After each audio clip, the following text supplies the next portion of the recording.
widen at the top. Yeah. What's going on, Kyber Cave family? This is Arc Excala at the Kyber Cave here in Vacaville. That is Dawn with Darkside Sabers. And this is my child working on a project. He's going to make a sword. We make sabers here, but he wants an old school sword to go with the gun project he's been working on. So a lot of our normal people that we have here working on projects are at SAC Anime this weekend. So we are just going to be finishing out some of our own personal projects that we've been working on. Dawn is currently working on just a really quick resolder for a customer. Are you taking commissions, Dawn? Yeah. If you need commissioned, if you need saber work done, contact this dude, Darkside Sabers.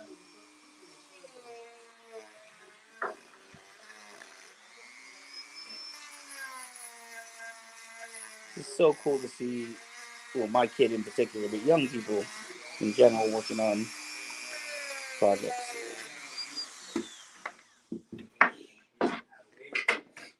Ooh, getting closer.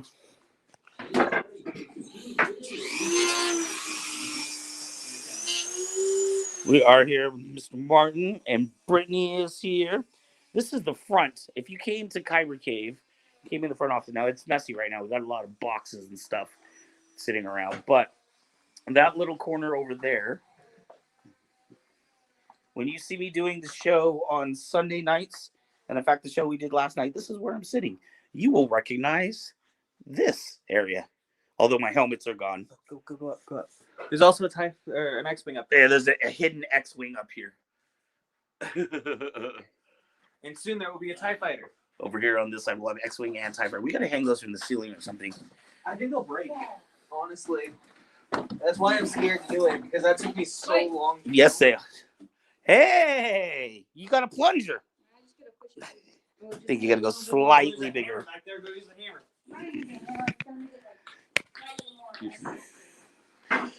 So I know I've got my helmets. We just went and got some material for the helmets. I'm going to try to get my helmets finished out tonight.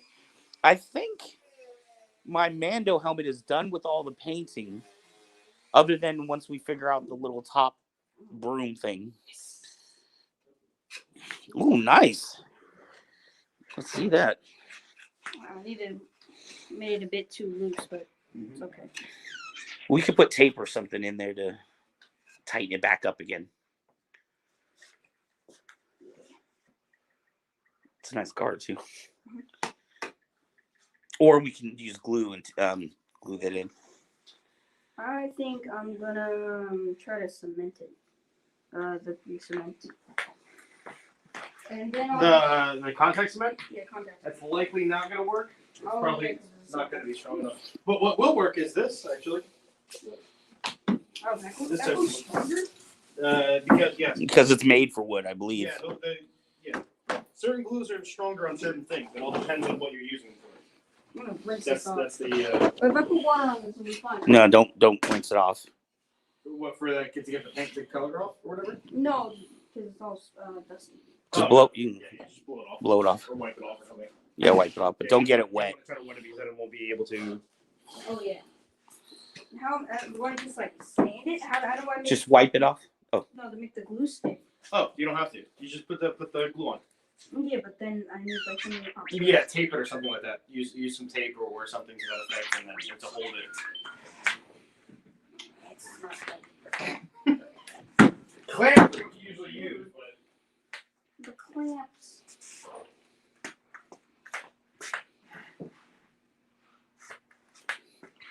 Well, first off, get is that exactly where you want? Did you put both hands on there to make sure you got a good I grip? want it like exactly here. Okay, so here, take this real quick. Let's get a little pen or something. We'll mark it right here so you know exactly where you want Okay, it. and then hold this up at the.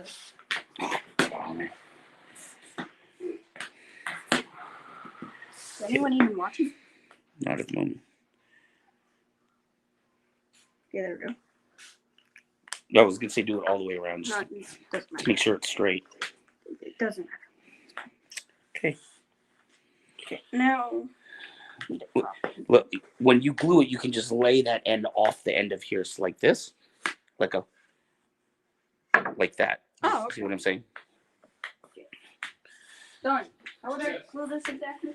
So I'm guessing, or I'd assume you'd go up above where you want, Right. and put the glue, and then push this back down where you want it. Exactly. Huh? Yeah, here. So push it. If you want it here, put it up a little bit more. Oh, and then just. And then put it around here. Use your Put your finger, just glue- wipe it around. Okay. Yeah, you can go wash your fingers off. Oh, this isn't open. Put more than you need, and Okay. let it squeeze out. You want it to make full contact. Okay.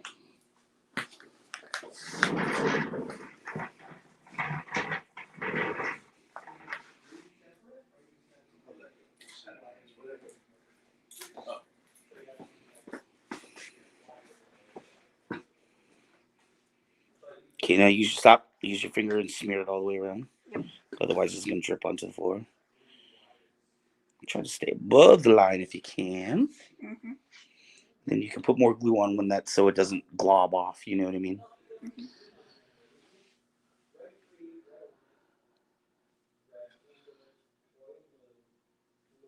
All right.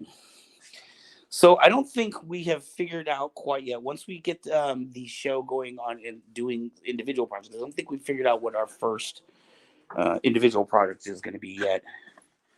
Again. Take a vote. See what people think we should do. Okay. You know what I mean? See what the people want to do, because they're the ones who are gonna, pay for their materials and stuff like that, right? So it's like, should really see what they want to do and see what the general consensus is. I can teach them whatever they want, though. All right. Well, I know. Well, yeah, I gotta wait till we get some money, but I know that Tony and I both were talking about doing additional pilot helmets. And now Oh, it's okay. screwed down? That's where that question came from. That Yeah, makes sense. when we were at the store. Yep. Once you got a bunch of that glue on there, bring it back down to that line. Set the light. Okay, and just let it. That's it. You might want to get some paper or paper towels with the wash finger, and then just wipe off this excess glue underneath.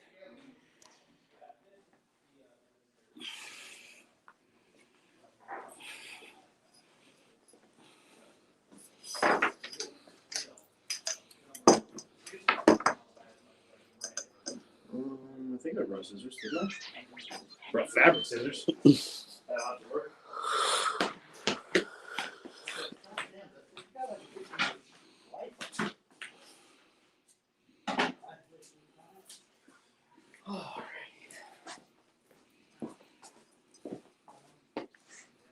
It's a quiet day today. Yeah. It's weird not having like a ton of people in here. That's what I'm saying. It's like really weird. Hey, it's Say Wong. Yeah, so funny. We were just talking about you, Say Wong. We were saying it's so weird not to have you in here because we're used to having like a bunch of people working on different projects. Al, what is going on, my friend? Good to see you. Where is the shop? We are in Vacaville, California. This is going to be kind of our sanding room once we have parts to sand. This is our front, so when you walk in the door, and I do apologize for the mess right now, this is the first thing you see. So this is our showroom. This is also where we do our videos out of. We have some Ripper blades down there and a couple of sabers left. Kyber Cave merchandise here. Of course, the obligatory video games. So then you will walk back in here, and this is going to be our sanding room. This is going to be our electronics room. And this is where the magic happens. Now, I do need to get a maintenance person out here for our CNC machines. We have a little bit of wobble on the main spindle. So we need to get a maintenance person to come out and get that fixed up for us.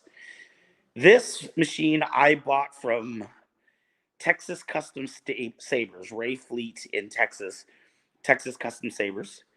And this machine, this is a mill. I bought this from Vader's Vault.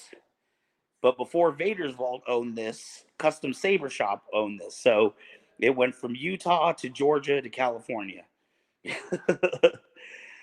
We have our stock on hand. So we are ready to go and start building some lightsabers once our machines are ready. A bunch of blades and saber umbrellas there. But you can see this big warehouse. Originally, when we bought these machines, we thought we were going to put them in my garage. But this guy didn't quite fit. He was about 2 feet too tall to fit in my garage. What is the exact problem on the machine? The exact problem is the spindle is bouncing, so we're not getting straight cuts. So I guess it's when it holds it in the chuck, it's just kind of wobbling just a little bit. So we're not getting the straight cuts. The secondary issue we had that we don't know if it's a problem or not, but there was a whole bunch of oil in there in places where there was not supposed to be oil. Now, we were not sure if that meant that we had a leak somewhere that we had to find, or if when we moved it on transportation, if oil just kind of got sloshed around and ended up in places that it wasn't supposed to be. So that's another reason we have to have a tech come out and look at the machines.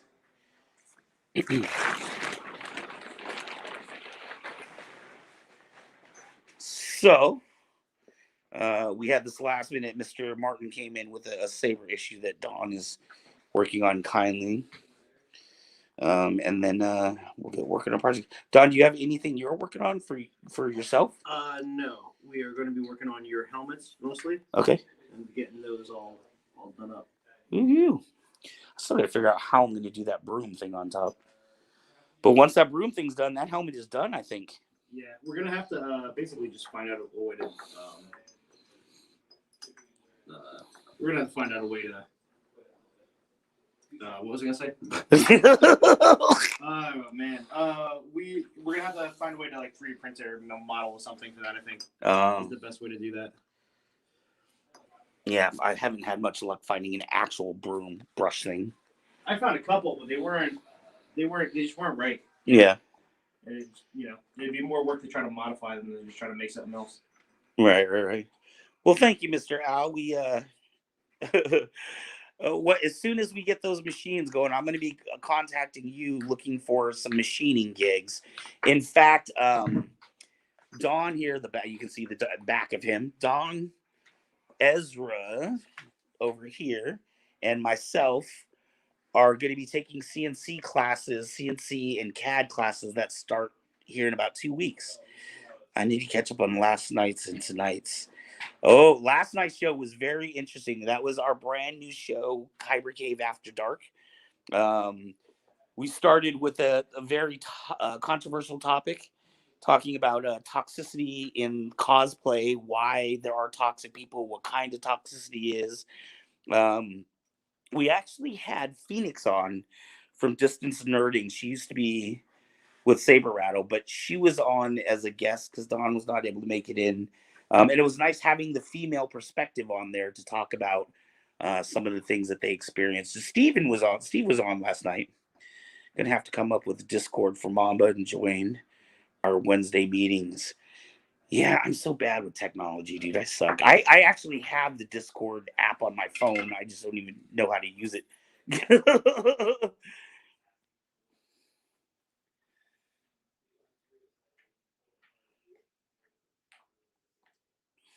I know when Mamba first started, I was all gung-ho, excited about it, and we kind of got in a group together. But then I have not been as involved with Mamba. I guess something happened where somebody called one of the leadership at Mamba and told them that they should not be associated with me. I know exactly who it is. I'm not going to name drop or anything, but it's somebody who doesn't like me on a personal level. And then so they told Mamba to keep an eye on me, and Mamba said that's what they were doing.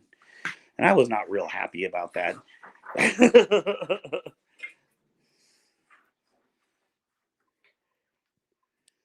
Let me see these comments over here. That was a great show last night. Thank you, Al. I appreciate it. It was nice having you in there too. Steve was also in there. Sidetracked. Yeah, Steve was actually in there. I was actually very excited. We actually had excellent retention for that show. With some of our shows, people kind of bounce in and out. But this last night's topic really seemed to be one that kept people engaged. It's an engaging show. Did you watch it at all? No.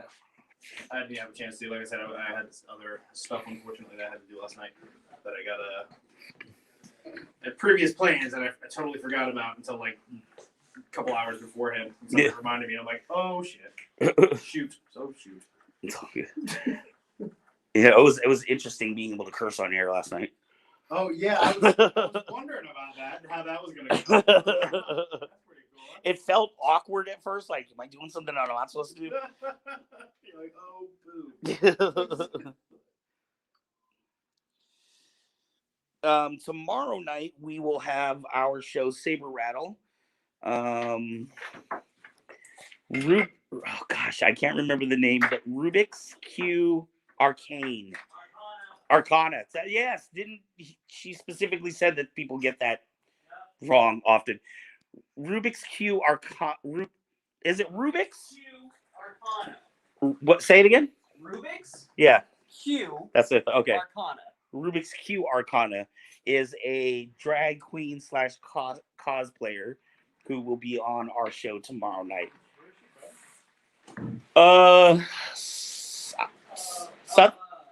Southern California? Steven, do you know Rubik's? What? Oh yeah, I've noticed. Yeah. I actually offered to shrink wrap it, but I thought that might like rip half of it off as it shrinks down. As long, I mean, you could kind of take these pieces that are peeling up and kind of use a little bit of super glue and put it down there, but you'd have to be very, very delicate with it. But yeah.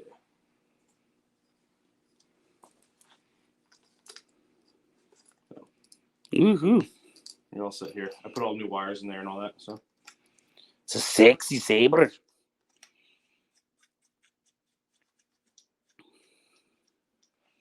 So this is when we were doing custom paint jobs, and we had what we called the ritual, which is the build your own saber department. Thank you. of course. And Mr. Martin has bought a bunch of sabers with us. Sith Cat did show up, but only for a minute. He had a bunch of stuff to do, so he only showed up to drop off material. He didn't actually Stick around to work on stuff. So we're just gonna work on Zayo's sword in my helmets tonight.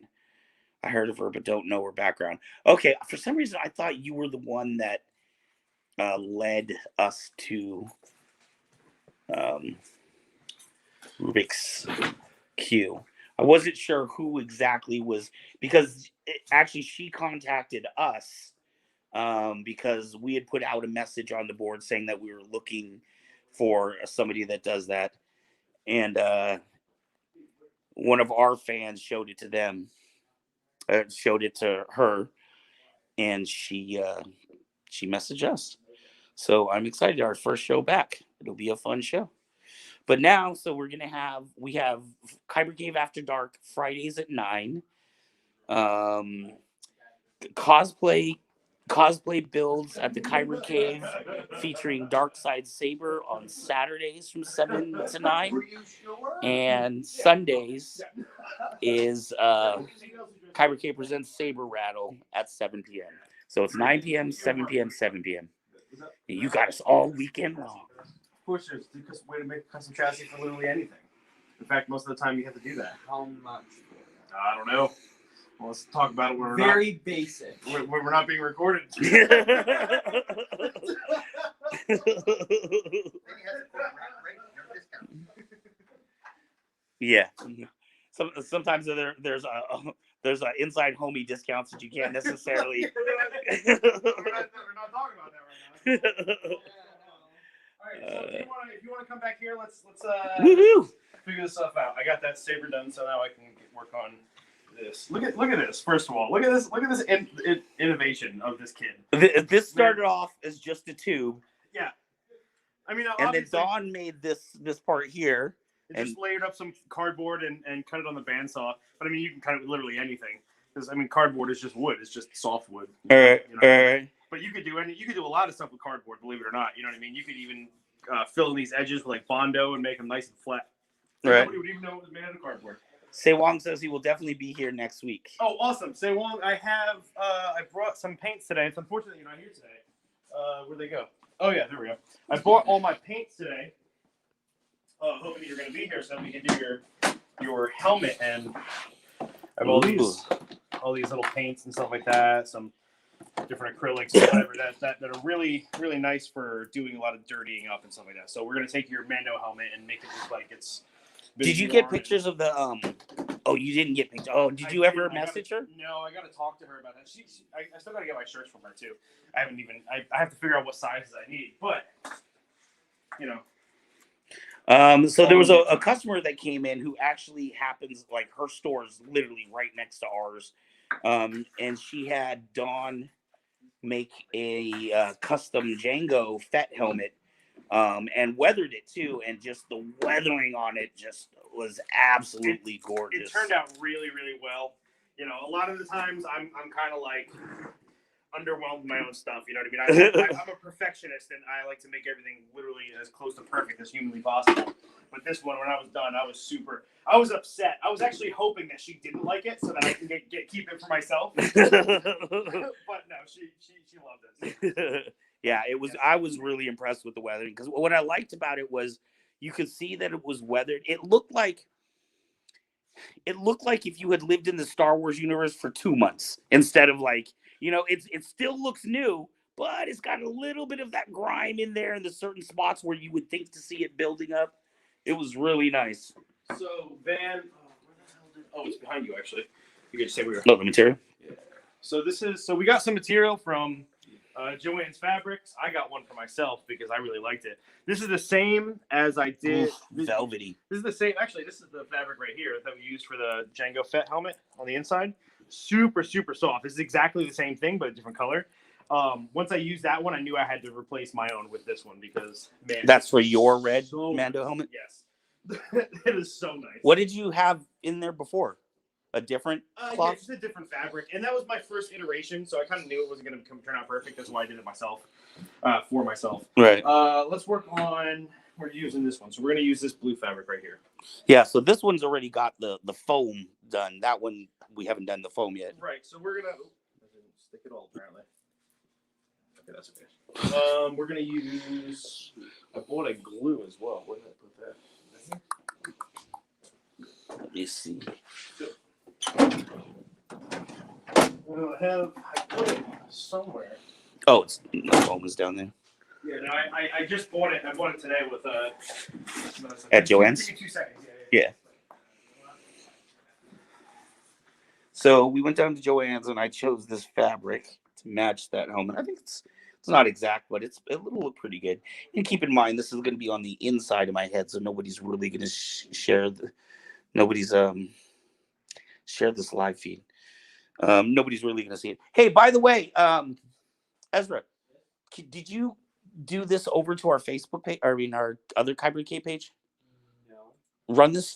Do a share on our Kyber Cave page if you don't mind, please. It is now broadcasting over. Thank you kindly. I didn't even have to share it. It's now just streaming to it. Oh, okay. Share this live feed. Okay, so now this is running off of Kyber Cave Productions and on our Kyber Cave page. Oh, and on YouTube. As we videotape nothing happening right now. So this is I'm very excited about my Marvin helmet. This one is done except for the top that we're going to need to do a brush. And Dawn is thinking probably we're going to have to 3D print stuff because the brushes that we've been seeing, we just haven't been really impressed with.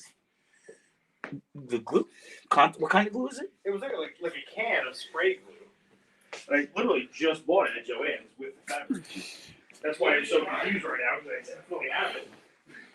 Is it in your toolbox? Maybe. I don't know how it gets there. I put it in there. Oh. Probably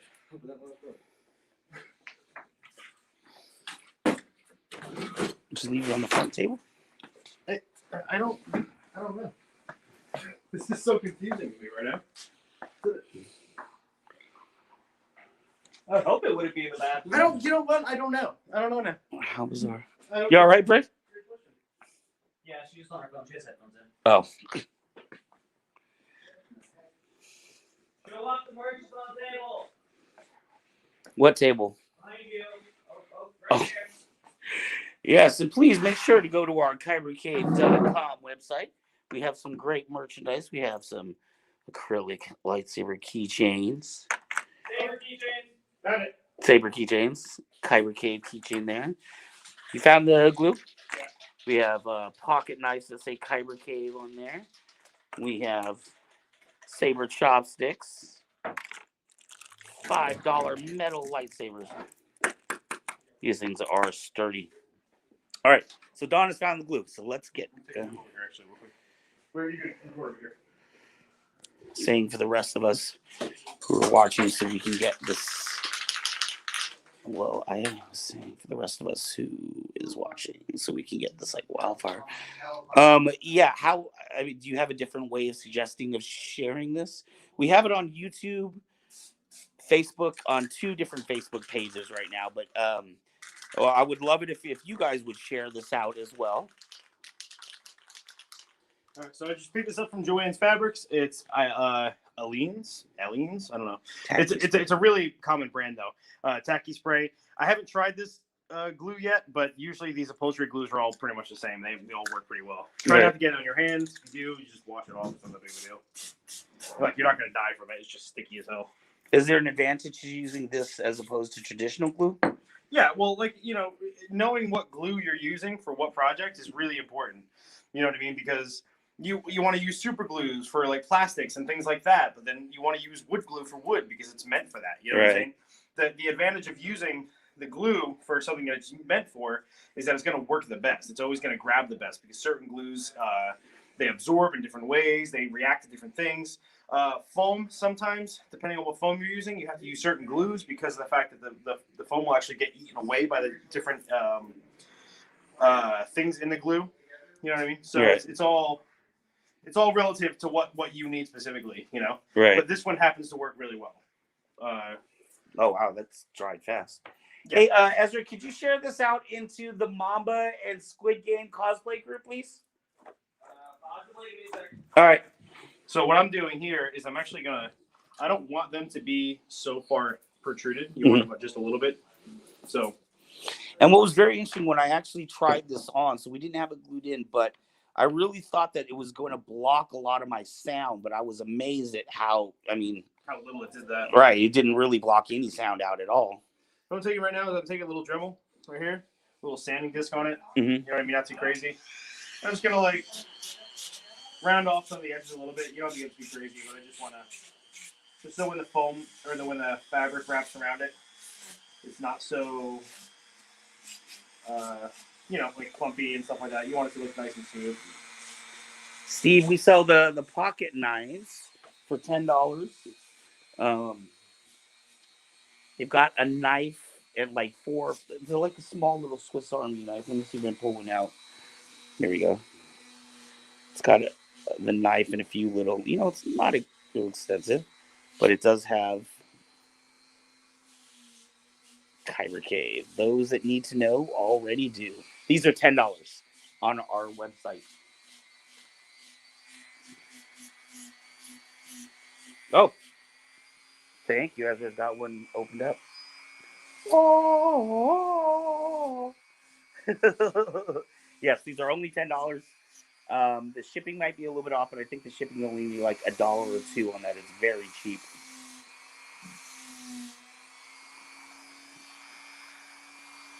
So I'm going to round off some of the bits here.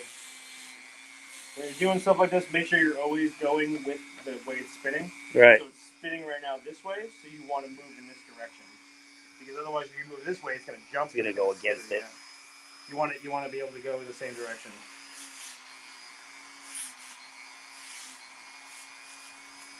So Steve is sharing this out to his groups right now.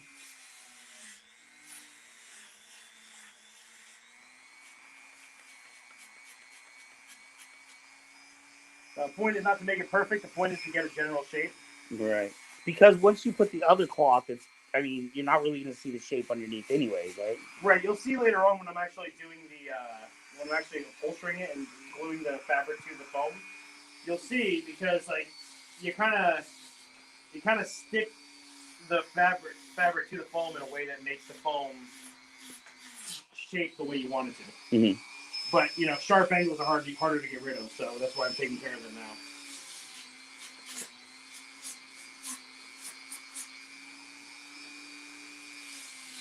So now this foam, I believe we bought this at Michael's, right? Yeah, it's just upholstery foam. I want to say it was like $20 or $30, but it was a big roll.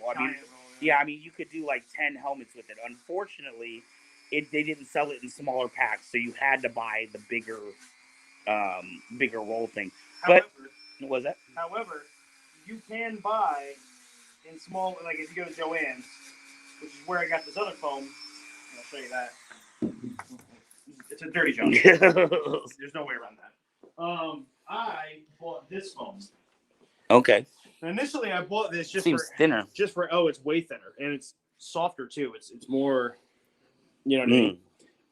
But that's actually really good because you can layer it up to do like designs and accents and things like that without having to worry about it being too tight. So this foam, so that foam you would use for other parts of the armor, not necessarily the helmet. This is what I use for the helmet now. I switched over from that foam to this foam. You like this one better? Not necessarily bad, but this one works a little bit better for me. I like the way it fits a little bit better. And when we do your helmet, this is what we'll be using, this green foam right here. But this one you could buy by the yard. Oh wow! So you don't have to buy the whole thing. You don't have to buy a whole roll. You can buy that by the yard, which is really nice. I got a bunch of that other foam stuff too. So, all right. So let's start with this one here. And what we're gonna do is we're gonna try to see if we have some kind of cardboard or something to put down. No.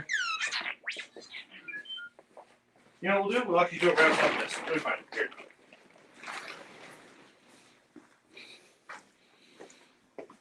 What we're gonna do is we're gonna take this tacky spray and we're gonna spray it the whole thing. Oh. Around the corners, around the edges, everywhere you want the fabric to get stuck, that's where you want it.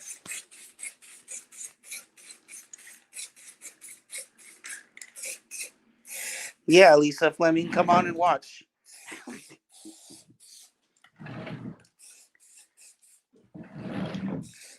Yeah, originally last night, Ezra and I set everything up in that room, which is why we pulled these down. Yeah. It just looks so bad on camera. It just looked like we were all bunched up together. Really? Oh, yeah. So we just went back to just kind of how we do things for Saber Rattle. It ended up, I think, a little bit better. But Ezra and I would like to still figure out getting us all in that same area. Right. Yeah. But yeah, we had everything set up, and then like 20 minutes before the show, we're like, "Fuck it, we're going back, tear everything down." So this is all I did was buy a half a yard, and I think it was $5. Okay. So not expensive at all. You know what I mean? So you could line the inside of your helmet. That's $5 for that, and that's probably going to be too much, I'm guessing. Oh yeah, that's more than enough.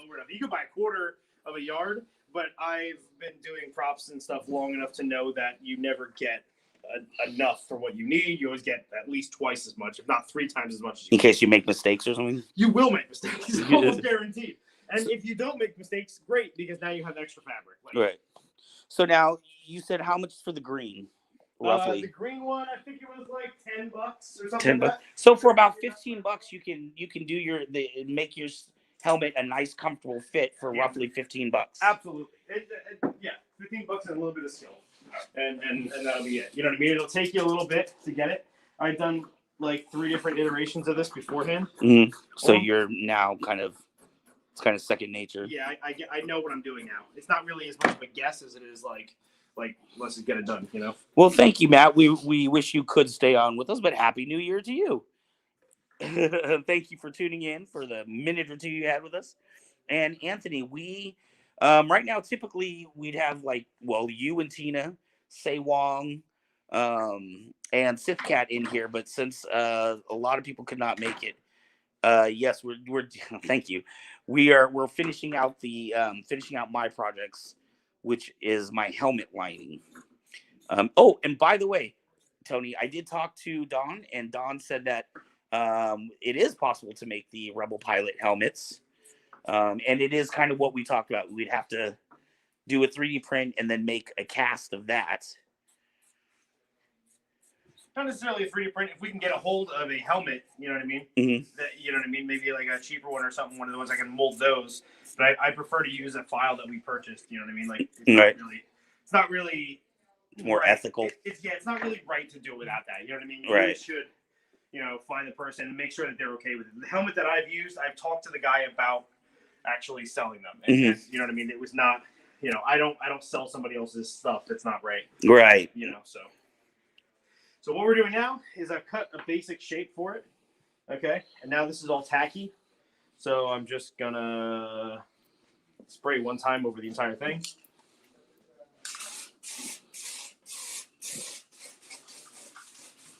So, Tony, this one is for my pilot. This is my Carson Tiva helmet. I when I'm using stuff like this, it's more of a contact adhesive. So I mean, you don't necessarily have to. I'm actually not sure what the instructions say. I never read them. But shake hands, spray. Yeah. Okay, so it just says spray to even coat. But when I'm working with it, I like both sides to have it because it's basically it makes them tacky, and then when they touch each other, it sticks. Oh, both sides meaning the foam and right. So that's why I sprayed this and I sprayed this. So now when I do the foam, what I'll do is I'll put this right here. I'm trying to remember which side this is tacky side, and I will put this over this bit right here like this, and I'll start to. Looks like you're plating some food. I'll start to kind of. By the way, Zayo, your glue's dry. Zayo, your glue's dry, buddy. I'll try to like kind of push it into the places where it needs to go, pull it out. You know what I mean? And you can see now, like that shape is significantly different.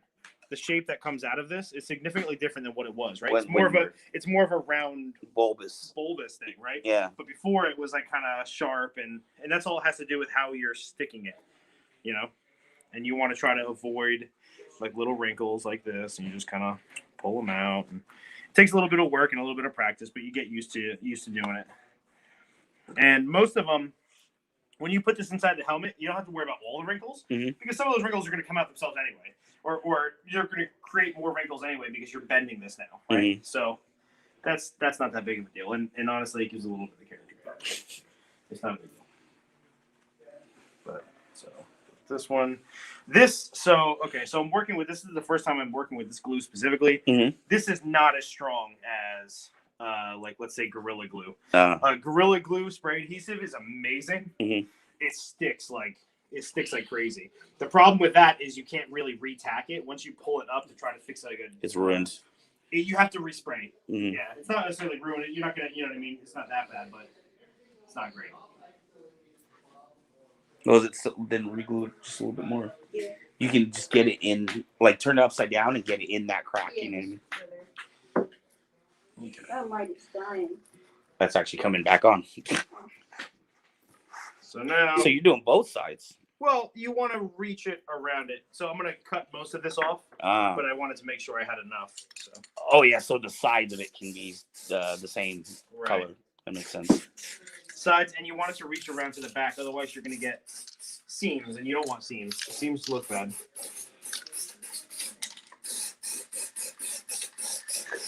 I love the smell of chemicals in the morning. Oh, I love the smell of chemicals whenever. Not in the morning. So do you still have Fridays and Saturdays off? Yeah, Fridays and Saturdays are my days off. Yep. So I've been working a lot though. So I've been working almost every day. But that's gonna stop, I think, because mostly I just don't want to anymore. It's really nice for a little bit. You know what I mean? Catch up on bills and stuff. Yeah, try to catch up as much as I can on bills and whatever. But you know, when you're working like that all the time, it's really hard. You don't you don't have any time for yourself, and it kind of just sucks.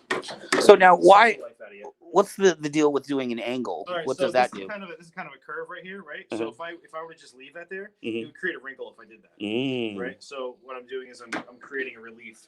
It's called a relief. A relief cut. Yeah. I don't cut all the way to the thing. I want a little bit of space there, right? So that when it goes over, it has room to kind of Fold work over. itself. Yeah. So I cut straight into it, and then I cut like this at an angle, so that it creates kind of a trapezoidal shape, like here, right? Hey Zay, you may want to come and take off some of the excess glue on top. Some of it's gonna seep in, and some of it's gonna stay, and it's connected. So just Someone will just stay, but you'll still be able to see it. If you don't mind, that's fine. But I don't mind. okay. I don't know if you're gonna paint this later or do something with it. I will. I don't know. Figure out how it goes. And I'll use them. I'm gonna make it sharp. Make it sharp. Yeah. That's what we need. Yeah. That's what you need, yeah. You have a wooden sword. You wouldn't let me buy an actual sword, so I'll make my own sword. You're turning into a spear. Whatever. And you know what? I don't think I'm gonna paint this. I think I'll keep it in its glory. I don't think I'll add any more. I might add some like battle wounds and such. I don't think I'll put it. I'm really impressed, eh? You had a good imagination on that. I don't think I'll. And especially for your first time making something. Yeah, I don't think I'll actually paint it, but I might just put like a coat of like black paint on it. I don't think I'll paint it, but I think I might just put some black paint on it. The thing is, you'll be remembering that project specifically for years to come, because you know what I mean. Like It's your we all kind of remember our first project, Right. I think. No, I say that not knowing what the heck my first project was. Actually, I do remember what my first project was. It was more of an electronics project. I was obsessed with robots, and I wanted to make a robot. And so, Were you a kid? Yeah, when I was a kid, yeah. I was obsessed with robots, and I wanted to build a robot, but I didn't have any like the tools or anything to do that. So what I did was I actually took apart. I had like a kid's drill. It was kind of like a drill, like a cordless drill, like this, but not as, you know what I mean, not as cool, not as realistic, you know. So I took that apart, and I took apart some wheels and stuff like that from a couple different cars and stuff, and I made my own little robot. Right. It didn't really do much, but it was cool, you know. Right. But as a kid, you know what I mean, I was like, this is awesome. Right. Black paint through an orange tip, right? So you can go to cons with that thing. Although I'm not sure that gun is going to be confused with the real gun. I'd be willing to bet that they're not going to be confused with it. I think the buzzsaw on the front is kind of a giveaway that it's not a real weapon. That kid's got a gun and a chainsaw. And a chainsaw. Get him out of here. Get that kid out of here. He can't be here. It's a gun chainsaw. Wow, look at that. You talking about my gun chainsaw? What's wrong with my gun chainsaw? Talking about bringing it to cons. He was saying that we need to put an orange tip on it because when you go to cons and stuff, It's you have to made have out of orange. cardboard and love. Cardboard and love. So I'm just cutting random reliefs every here and there, you know what I mean, and putting it up. And you know, Oh, that's so nice.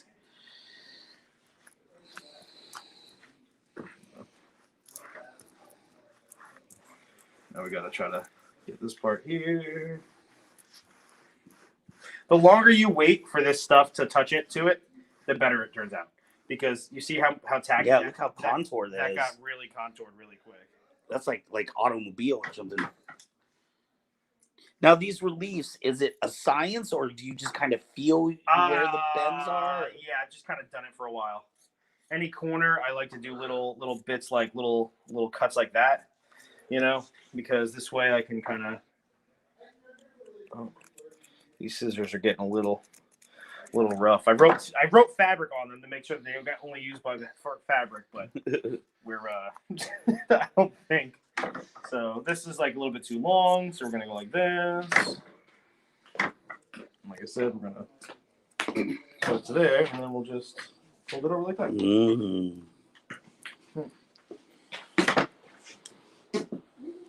Like I said, it's more about just kind of feeling it out than anything, and you'll get used to it as you go. It's the experience. That's all it is. It's the experience of doing it. You don't want too much extra fabric like this because then it just gets in the way, it gets crumpled, and you don't want that. So you just roll that up like that.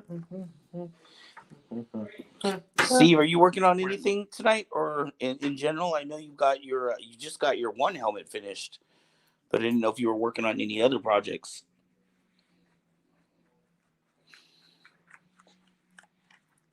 So what's that? You were to get it because it's gonna curl in. I want to see. Yeah, I want to see where the things are gonna pop up. See how you kind of got crinkles there. Just want to see how they're gonna pop up and if I can fix them ahead of time.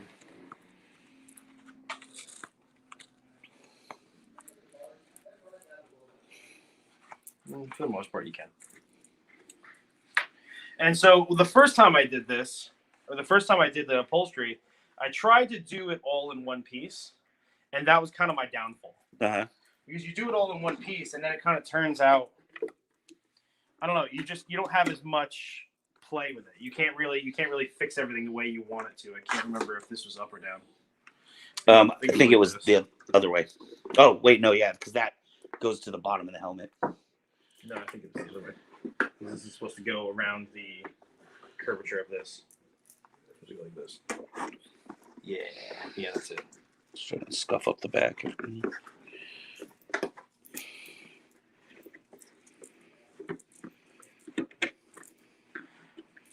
This helmet is a little bit harder to do because of the fact that it has plastic bits and stuff to hold your head inside of it already.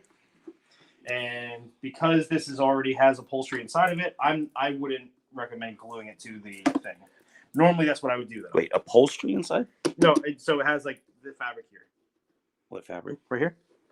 Oh, I didn't realize there was fabric. Yeah, it's just there to make it look nice. Oh, you know what I mean? But if you wanted to, you could make this Velcroable and then throw it in the wash or whatever you want to do. You know what I mean? I would not recommend though gluing this in. For this helmet that we're going to do here, we definitely want to glue it in.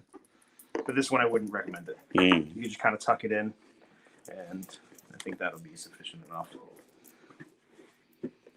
So a little nice little neck brace with the ears and stuff like that, and then we will do the top as well just now.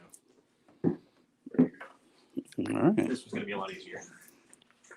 This one, so we're just going to do this. Oh, you're waiting for stuff to come into Clear Customs. Looking to do a few Clone Scout sets, but in a few different looks. One green camo, one desert, one black, and one white Snow Scout. Damn. Yes.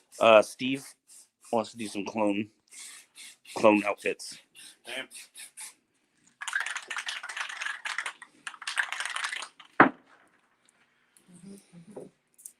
That blue is a really good. Right, it matches with the outside of the color, huh? Yeah, With the outside. got really good lucky on that one.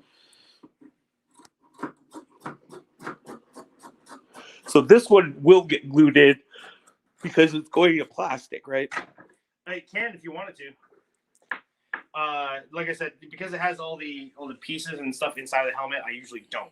That stuff moves, and I prefer not to do that. But if that's what you want to do, we definitely can. It's not like there's. But if I don't have it like secured in, isn't going to shift and move. So what I would do is put Velcro in there. You know what I mean? So it's removable or whatever. But we can glue it in if you want. There's no problem with that.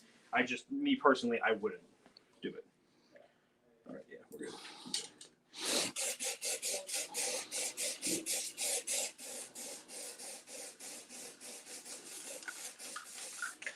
So like I said, we're gonna let that sit for a little bit before I try to upholster it. We actually have. I mean, actually, if we could, I think I would prefer it in permanently. Yeah, sure, that's fine. Even on the sides, I don't know if that's possible, but because of the fabric. But yeah, that might be a little bit harder. We can do it. God, that is just so pretty, dude. It is. It's yeah. That reminds me of like those neck pillows. That's exactly what I was thinking about too. I was like, oh, look at the neck pillow. So I think that part was kind of flopping out a little bit, and I didn't like that. So.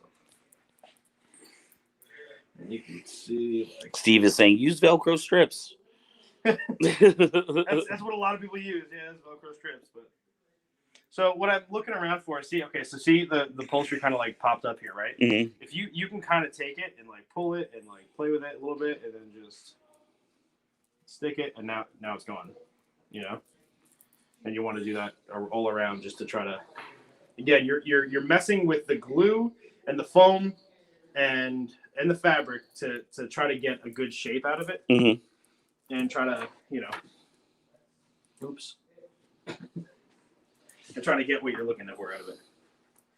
And that's all up to you. This is a different shape for me. I'm not used to this shape yet, so it's a little bit harder to manage. But yeah, I was really interested when you did that Mando bucket. You did a really, like, it was a piece, and then you cut it in like angles to kind of wrap it around or something. 1, 2, 3, 4 pieces. So you have, and so I start off with the dome, and the rest of it I kind of do freehand. Oh, those are patterns? Yeah, this is the pattern for the dome. Uh-huh. I usually cut this and then cut it a little bit smaller because this is technically the size of the outside of the dome. So I cut it, and that does the inside dome section here where you see it's white. And then I have a second piece that goes from this cheek. Oh, yeah, that one was really cool. To this cheek. So that's the second piece. And then you have 2 more pieces that go on the cheeks. Oh. They are, you don't have to put those in there. In fact, if you have a bigger head, I suggest not putting those in there. You could just kind of take some of the fabric that you're using and cover it up. But the one I was doing, it was for a kid. Yeah, so I wanted it to be nice and tight. And it fit over my head, but it was a little bit tight. Right. Is the fabric to avoid like getting cuts or like rashes or something? It's for multiple reasons. It is for that, but it's also just to make it look nicer. You know what I mean? You want it, when you look inside, you don't want it to see like little pieces of foam all over the place. You want it to see a nice clean. You want it to be all encompassing. You want it to be even and you know. What did the lady say when she got the Django helmet? She just said she liked it. That was pretty good. Not much to say about it. I don't think she herself is a Star Wars fan. Right. You know what I mean? So she was just like, oh, cool, nice, thanks. Right. I was like, all right, awesome. I showed a lot of people though, and they really liked it. So Right. I'm not upset about it. I know it was awesome. But she was not a fan of the Star Wars. Right. You know what? She paid. That's all that matters. And honestly,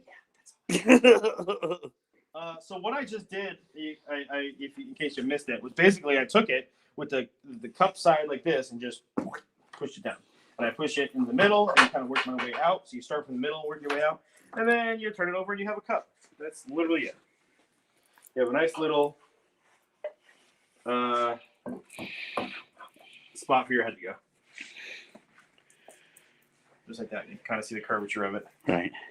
And when you put it in there, it'll curve a little bit more. And then so now we're going to do the same thing. We're going to cut some of the excess off because you don't need all that. Now, can you actually wash this fabric? Like, you can't put it in a washing machine. Like, okay, so if I were to take these out, you would hand wash it. Yeah, you would hand wash it.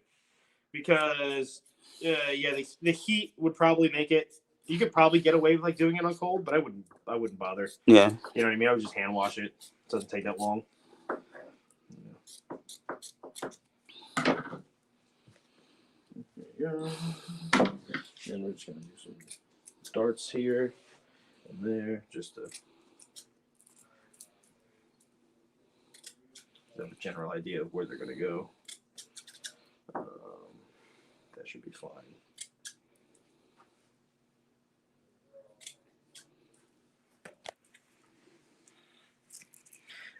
When I look at shapes, I see different things, I think, maybe than other people. Like, when I look at an oval, in my mind, I'm seeing a screwed up rectangle. Right. You know what I mean? Like, so like I'm doing it at 4 of the corners, even though there's no real corners on it. You know what I mean? They have, basically 4 fillets that create corners if they weren't fillets. Right. It's a weird way to look at it, I guess, but Elisa Fleming says she loves the Velcro idea. Yeah, I think the Velcro is a good idea too. But we get for this one, we'll just glue it in. That'll be good. Yeah, I honestly don't cosplay that often. I mean, this helmet may come out once or twice a year. You know what I mean? So I'm less worried about it. And realistically, unless you're like trooping every freaking day, like, I mean, you get sweaty, but just Right. It off. Or, like, spray Right. some deodorizer in there or something. Like, you don't have to. Like, that's Don't most people wear, like, what do you call them, balaclava. balaclavas underneath helmets and stuff? Yeah, usually. So It's not really that big of a deal anyway. I don't, but I know that a lot of people do. I don't really care. You know what I mean? If I like, yeah. Elisa says, I had used glue in his last custom. Elisa, are you a builder yourself? Are you a cosplay creator? One of these people with talents that I don't possess? Like, and it's not even just about the physically doing it, but like, it's just like you were talking about, like being able to map it out in your head. You know what I mean? Yeah, I have a pretty good idea of what I want to do before I do it. And I know there's a lot of people who just don't have that idea. Right. You know what I mean? They can't wrap their head around it. But it's like drawing, right? I can't draw for some reason. You know what I mean? There are people who understand realism and can draw like a perfect image from their head, or like, they see a flower, they can draw that flower. Right. I can't. Right. I can't do that. I could model that flower in 3D. You know what I mean? Right. That's how my mind works. You know what I mean? My mind works better in 3 dimensions. Right. I like going to the computer and designing things better than I do. Trying to draw something that's supposed to be 3D in 2 dimensions, which is hard for me. I can't wrap my head around that. Right. Yes, Anthony. This is my Carson Teva helmet here, my pilot helmet. As you can see, my fingers are turning blue. Yeah, that's where the material and the glue, right? The glue is just sticking to your hands. You should wear gloves. Anytime you're working with any chemicals, don't follow my. Don't do what I do. Yeah, don't do what I do. Do what I say, which is wear gloves. It's such a bad idea not to. Even if it wasn't harmful for you, it's still just gross. Steven says, I sometimes wear a hood under my helmet. Most of the time I wear it raw dog. Oh, wear do-rag. Jesus Christ. He said raw dog, dude. I can't fucking read. I saw rag before I saw... I don't know what the fuck I was thinking. Elisa is a creator, more of a creator than a builder. Are you a cosplayer, Elisa?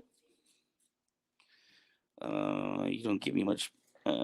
Give me a pen, but give me Photoshop and an Autodesk, and we're good to go. Yeah, Photoshop is something I've actually started to use more often, and I kind of like it. It's very interesting. Mm-hmm. It's not the way I normally think of things, but I think that's why I like it so much, is because it's new and it's something different. It's a little bit different for me, but I've always been into art. Like, I like art and I like drawing and stuff like that, but I'm just not.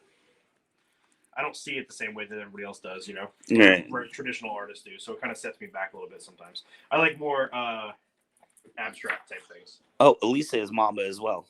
Oh, word. Cool. It's a whole Mamba party up in here. Whole Mamba. And then you got a little right there. Look at that sexiness. Just like that. It's nice and, Wow.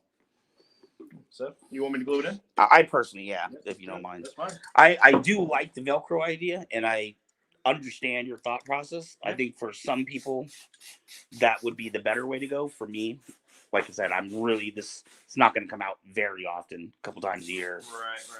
No problem. All right. So what I do is I put a little bit of that in there. Spray a little bit here.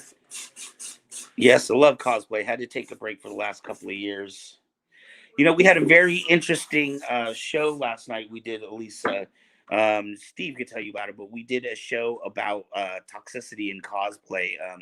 Some of the things that people deal with, sexual discrimination, race discrimination, weight discrimination, and kind of where it stems from, and hopefully what we can do about it. So if you haven't had a chance to check that out, we had co-host of Phoenix from Distance Nerding to get the female perspective in on that as well. So it ended up being a really good show. It was our first show of the season. So you can check that out on YouTube. Go to kybercave.com, go to YouTube, and the show is underneath Kyber Cave After Dark. Oh, Kyber Cave After Dark.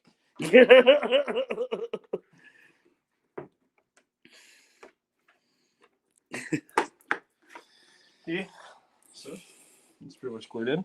Look at that. It's all dry and whatnot, but I'll tell you what, for not having the helmet with us and just kind of generally color matching, I think you did a pretty good job. Yeah, that color is pretty good, actually. I think that worked nicely.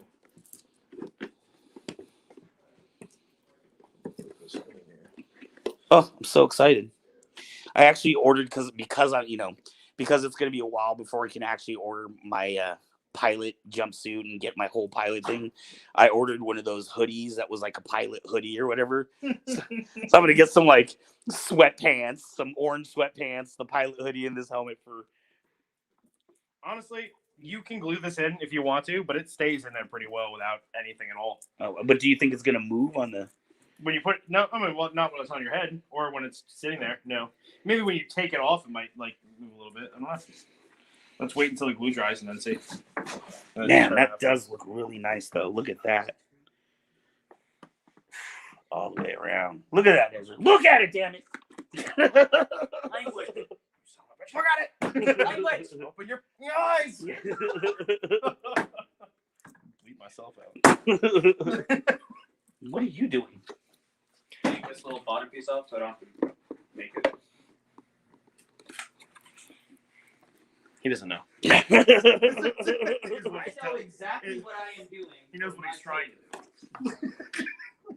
I know exactly. Elisa says that looks badass. She said that's beautiful on how it came out. Oh, Steve said it's beautiful on how it came out. Yeah, I kind of dig it too. I think it looks kind of nice. It gives me an idea for a new kit so I can hear. Yeah, and like I said, surprisingly, Elisa, I really thought this was going to block my hearing because those are right on my ears. But no, not at all. When I put that helmet on the first time, I could hear everything perfectly.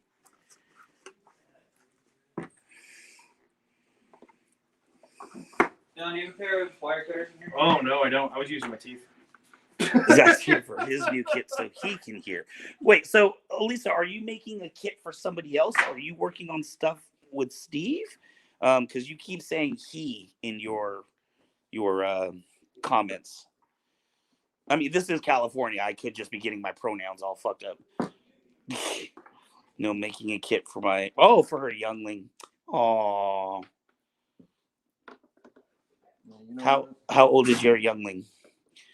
Mine's in that other room. He was the one that was building the sword and the gun. He is just turned 13. He is very 13. Very 13.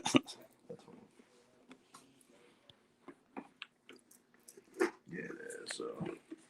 Maybe we'll glue it in there. Let's glue it in there.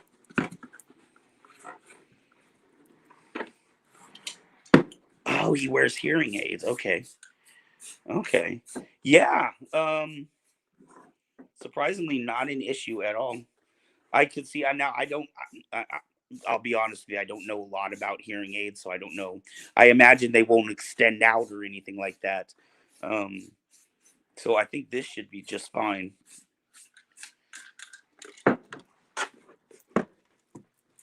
He's 3 and he's a diehard Star Wars fan. Oh, what's his name? Is it Luke? Or Lucas? We're gonna wait until that dries a little bit. Damn, I'm so impressed with that. It's gonna be nice. I like the blue. The blue is really nice. It matches with the outside blue a lot. Right. Really well, you know.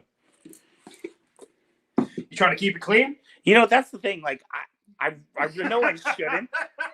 Like, I spent $425 on this thing, dude. I wanted to look nice, but at the same time, like, I was like, I really should kind of like weather it or something a little bit. That's what I was thinking.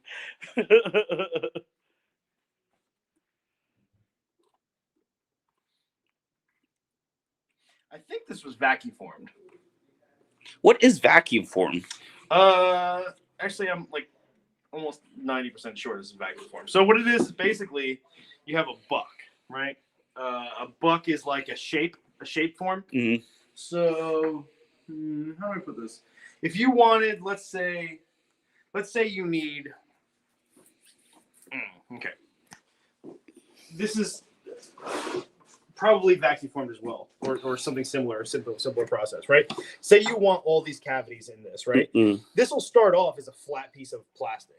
And what they'll do is they'll have a buck in the shape of these cavities protruding upwards, right? And it'll be on an old table. And then what happens is you have the plastic heated up, right, until it's flimsy, and then they put it down and a vacuum sucks it onto the top of these things, and it creates the cavities in the plastic, and then you pop the plastic out. Oh wow! In this case, it's actually done in multiple parts. You have the left side here, the right side here, and then another piece of plastic or Sintra, whatever this may be. It looks like Sintra from here. Oh, so that's like hiding a seam inside. It's exactly what it's doing. It's hiding a seam. Wow! Yeah, and actually.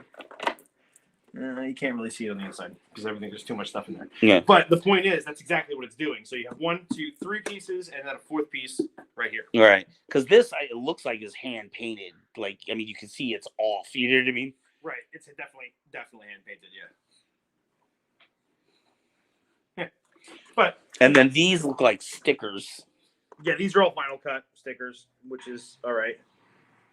But I know the paint, he had to go out and specially find that color for me. The blue is definitely a paint, like a spray paint. That's been spray painted, and the white line has been put over the spray paint afterwards. What, like a sticker? Or yeah, just a vinyl cut sticker. Same thing as the yellow, same thing as the gray. Oh, no, yeah, the gray. Now, would you say that this way of doing it, the vacuum form sealing, is that easier, more difficult, more expensive than what you're doing? If you have a vacuum form thing, then it's way easier. Like, yeah. Is it just the machine is an expensive machine or something? You can make one yourself. Huh? A lot of people do it. It's just about finding the right things, and if you don't know what you're doing, why wouldn't you make helmets that way as opposed to molds? I don't like them. You don't like the helmet? I don't like the way they turn out. I don't feel like they. I feel like they feel cheap to me. You know what I mean? When I touch one of like my. Well, I can definitely tell you, like when I touch this, it feels compares to this. This feels bulkier and like thicker, and it feels like a real thing. You know what I mean? That's what I like about it. You know, right? Like when you're making a prop, it's not just about what people see of that prop. It's about what you feel with that prop too, right? Because like you're getting that prop because you want it to kind of bring you into that universe. You want to feel like you're part of that universe and have that prop in your hand from that universe. And if you feel it and it's like weighs next to nothing and it doesn't like it feels plasticky, then you're not gonna get that same feeling, right? It may look awesome, but it doesn't matter if it doesn't feel awesome. It needs to feel and look awesome, in my opinion. Right. You know what I mean? That's why I make my helmets out of the resin. I think the resin has just enough weight. You know what I mean? You put the padding in there, it just feels right. Right, you know right, right. Like that Jango Fett helmet just felt like a real Jango Fett helmet. Like I felt like he could have worn that helmet. Right. I definitely can feel the difference between them. This feels like something I might buy at Disneyland. It does. You know what I mean? It's just I mean, I love my helmet. Don't get me wrong. I spent a good, nice penny on this. But, you know, when it compares to this, I can feel the difference for sure. Right, exactly, yeah. All right, so what we're going to do now is we're going to pop this sucker in here. Warrior Walt the Jedi. Warrior Walt in his battle against... Oh, my goodness, he has cancer. You can do it all from if you use your stove. You can do it all from home if you use your stove, but you wouldn't. You would have to make the parts to remove and add from the stove on homemade bucks. You can do that too. It's kind of easier just to make one from like a space heater. You know what I mean? All you need is you need to get the right space heater. But all you need to do is get a space heater, build a frame, and you could make one yourself. Oh wow! You know what I mean? There you go. Woohoo! Now that is a damn helmet. And because it's all glued in, like you can kind of really go around the edges and make sure it's all like sticking exactly where you want it to stick. Right. You know, and it kind of helps that shape around a little bit more. And you got your helmet. Man, that looks so good. I'm gonna send this to Paulie Lee. Yeah. He is Carson Teva. He's the actor that plays Carson Teva. Nice. Yeah, so there you go. Why don't you put it on and see what it feels like? Woohoo! Here, go ahead. Sorry, you saw my dirty hands. This Van popping on his helmet for the first time. Hopefully it fits. Oh yeah. Oh my god, it's so nice. I think I'm getting high from the chemicals though. Yeah, it could be. Oh, this feels so nice. I was wondering why the cord was pulling, and I was like, it's in your pocket. That's why. Yeah, right. No wobble. Everything's nice. Because when we went to Reno and I was wearing this, with the top down, right, it was just all flopping all about. Yes. Yeah. This feels nice. Yeah. Little bit of wobble with the up and down, not too much. Yeah, it's the problem is the helmet's not all encompassing like a Mando helmet. You know what I mean? Right. The Mando helmet, you get a lot of squish when you put it in. You know? Oh, I love it. Feels good. So we're gonna do that helmet over there next, and I'll show you how we do that one with that green foam, which is one of my favorite ways to do it. And it shouldn't take too long. So let's get started as soon as I take a little bathroom break. Over.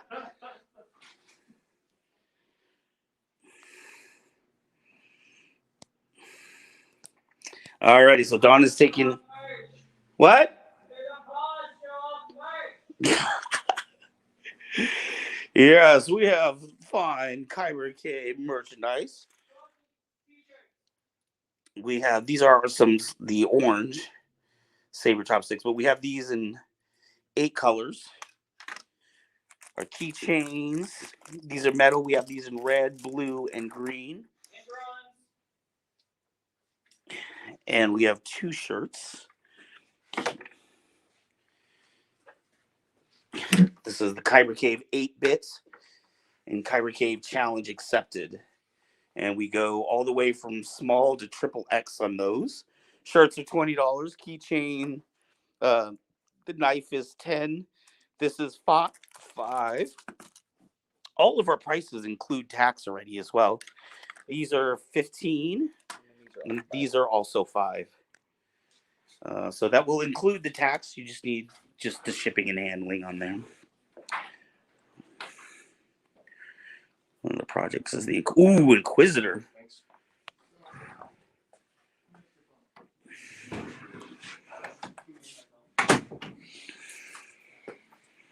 All right. So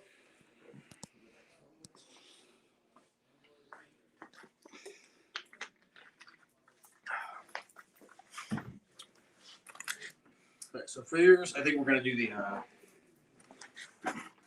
I'll put this down just for a moment, guys, while I put my beanie back on.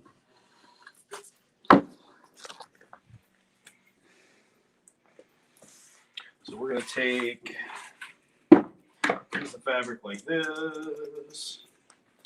When you get this one's kind of like a felt almost, and it has like these little. You'll see like it has like these little dots all around here. Oh, that's the seam line, right? Yeah, I cut those off. Because it never looks good. You'll just take a digital fold. I don't know what a fold is. They might have meant digital file. Oh, mate, possibly. So,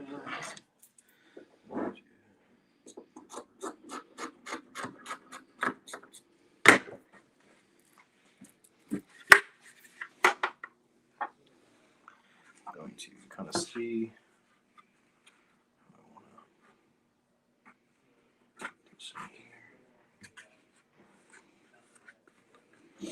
Hey, Zay, you want to come do camera work for me for a minute? Yeah. Is there anything else you want to do to your build, buddy? Is there anything else you want to do to your builds?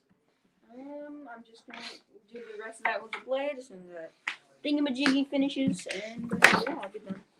Okay. Here, why don't you take this? I'm gonna go get a drink of my soda. Oh yeah, and I'm also gonna paint it like silver or black or something. My sword. My soon-to-be sword. I'm streaming for an hour, 14 minutes, and 5 seconds. Oh yeah. 8 seconds, 9 seconds, 10 seconds. Yeah. You don't have to like do it every second though. I know. It's just Jesus. What you doing? Freaking kids. Okay, so right now I am adding a fabric to the inside of the cheeks because I want the whole helmet to have that fabric inside of it. Mhm. But we don't want to add too much foam here, because otherwise it'll push against the cheek. So what I'm doing is I'm just adding this nice fabric here to each cheek. And since they're symmetrical, I'm going to do the same thing for either side. Put to the side for a second.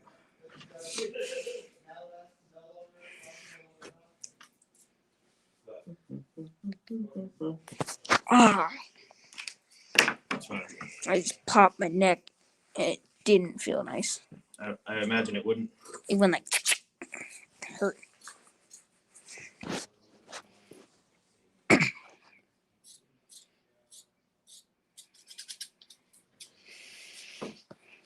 How do I know when my glue will be done on the thing? Will it just like look hard? It'll kind of like change in color, and you'll see. Yeah, more clear. Yeah. Doesn't dry clear, but it dries clearer. Yeah. And then how many people do we have watching? How do I see that? probably like my guess is 2 or 3. Yeah. Last time I checked, we had 4 people watching, but it was actually 3 because Ezra was watching. Yeah, sometimes we get people watching, sometimes we don't, but it's okay.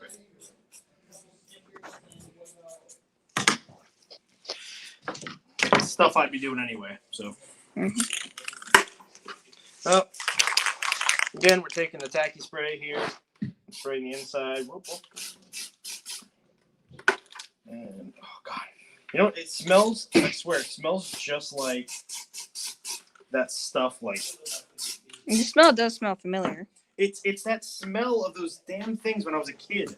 Like, you had like these little, it was like this little bottle, and you squeeze it out, and you'd stick like a little straw in it, and you'd blow into the straw, and it would make a big bubble. Oh, yeah, I know It was those. like a plastic bubble. It was like the most harmful thing. I don't know why they gave it to us as kids, but they did. And that's what this smells like, almost exactly. It's like we were huffing basically freaking paint. We were like, here, buy this.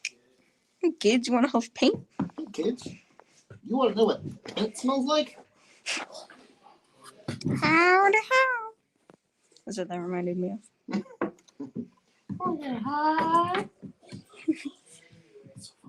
That's Towley. I know. Song ones. Trust me, I know.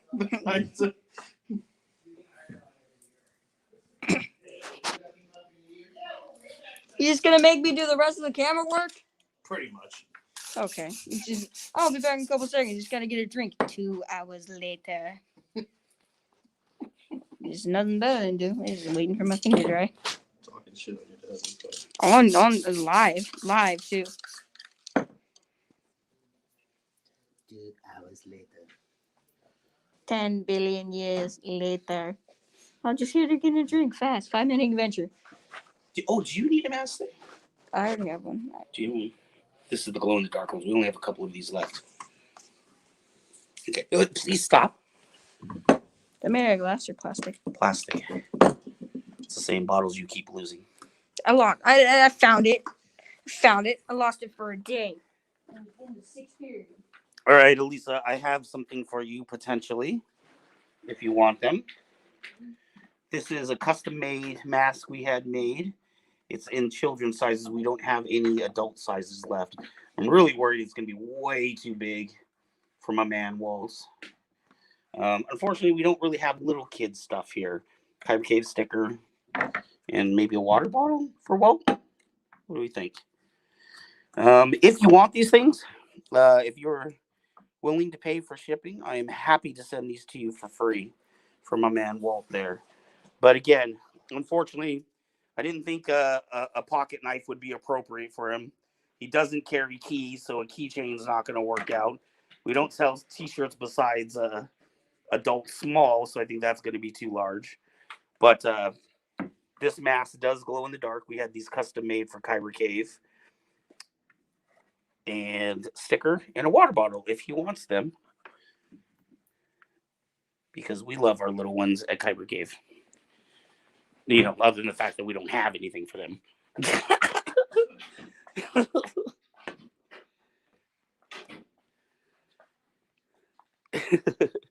So yeah, Elisa, if you would like those things, you can direct message me. My name is Van O'Brien, or direct message Kyber Cave, Facebook. Give us your address. I can't imagine that's more than $3, $4, or $5 for shipping. But if you would like to pay for shipping, I will be happy to send you that stuff.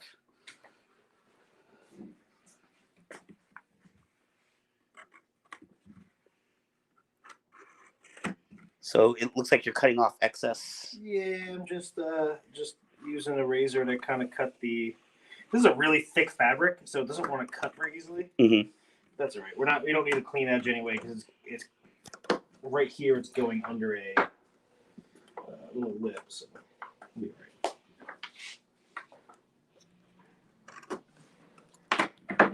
But we don't want it to be.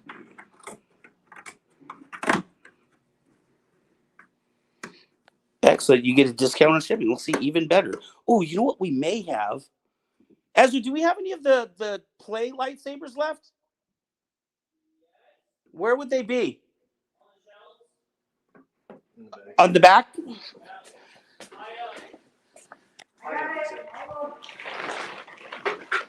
No, I don't want you climbing up there, homie.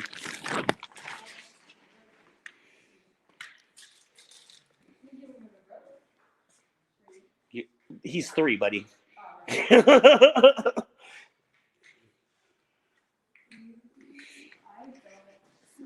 know we have a box of collapsible ones somewhere.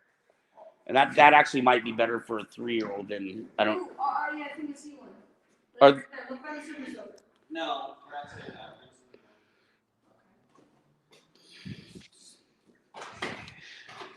Oh, you know what? I think they're right there, Ezra. Actually, you're not going to be able to get to them from where you're at. They're right there.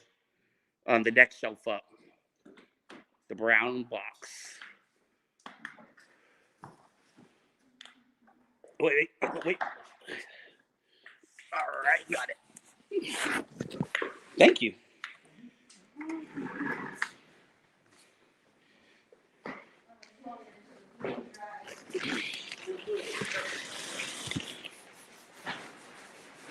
All right. And my man. Let's see. What about a lightsaber for him?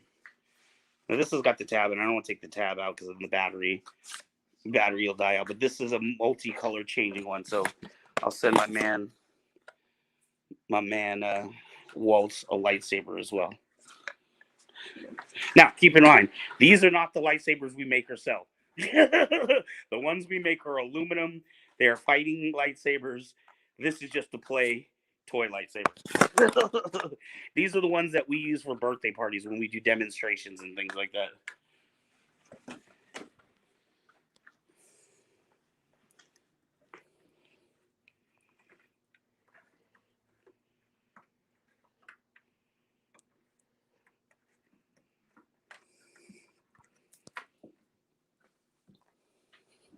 So what I'm doing is I'm just putting some fabric in here, like I said, to cover the cheeks, so that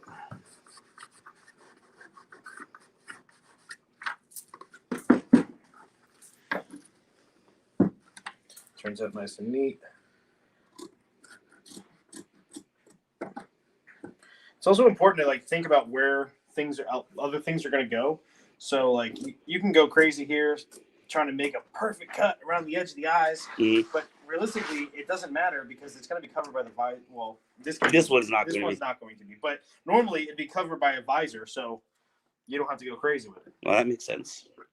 You know what I mean? A lot of times you end up spending time on things that don't matter at all, and they really don't matter. Right. I know because I do it a lot. No problem, Steven. So now we got a little bit of... Man, that looks nice. It just adds more elegance to it. Yeah, when you put your face in there, it'll be a nice, I guess, your cheeks, you know what I mean? So right. Terrible. So that's the first step, is to do the cheeks. Next, we're going to do the dome, and then we'll do the back. Oh, wow. The dome is like this.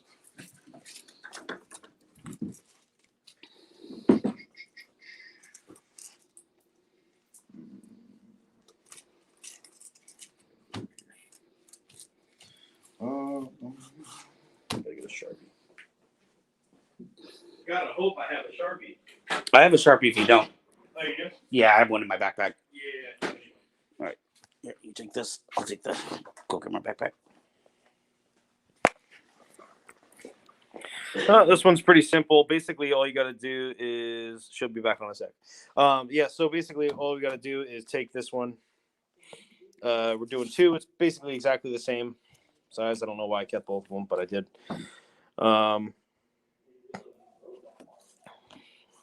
So basically, you're going to cut out 2 of these. You're going to glue them together. Then you have the dome, and then these darts close together, and you create. Whoop. Suggestions on building a lightsaber. What suggestions would you like? What do you need? What do you? What's your questions here? Go ahead.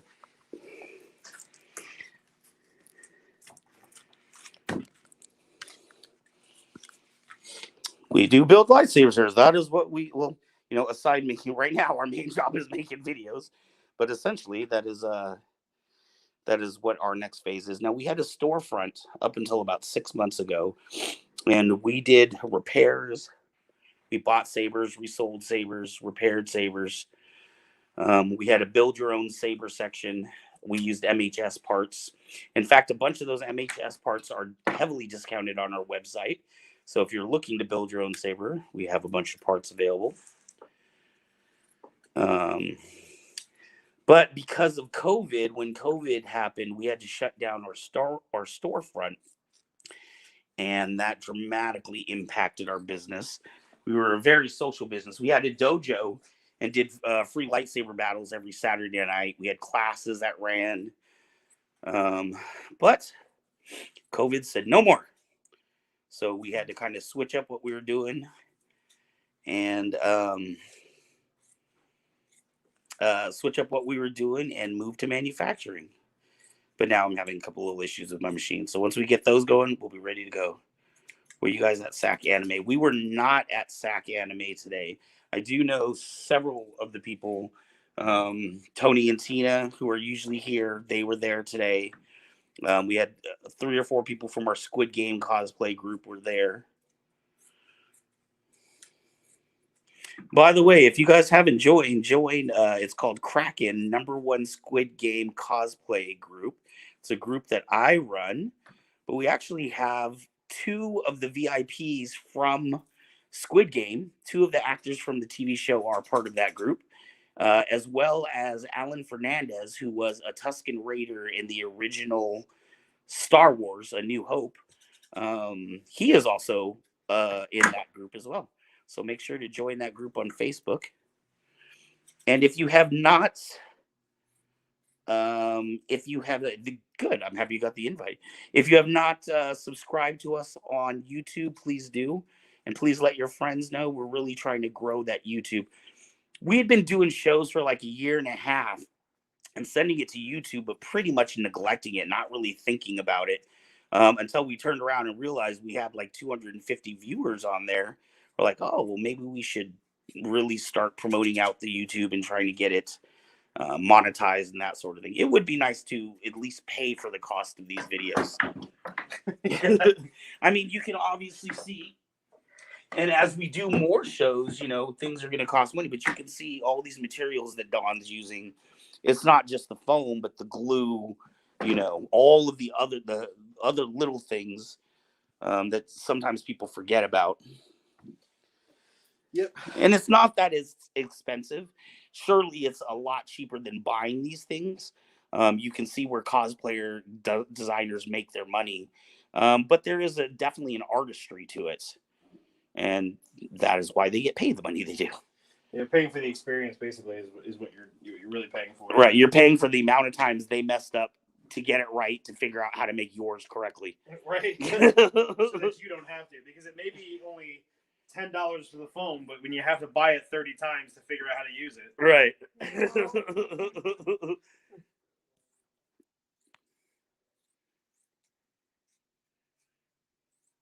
David Angelo says, comfy looking helmet liners there. Oh, they really are. They are so comfortable. And David is joining us from YouTube. Hello from YouTube, David. Phenomenal. Thank you. Please subscribe to our channel. We do builds. We're going to be doing builds. Is this going to be every Saturday or every other Saturday? We're going to be doing build projects every Saturday. You're welcome to build along with us. And as we go forward in the future, we are going to pre-announce what the builds are so that you can get the materials and build along with us as we're doing it too. We had talked about, I would love to do almost like a kit where every month you're sent new materials and then you tune in and watch what the build is for that month. And then you have all the materials already there, almost like a subscriber box. So Better buy on wholesale.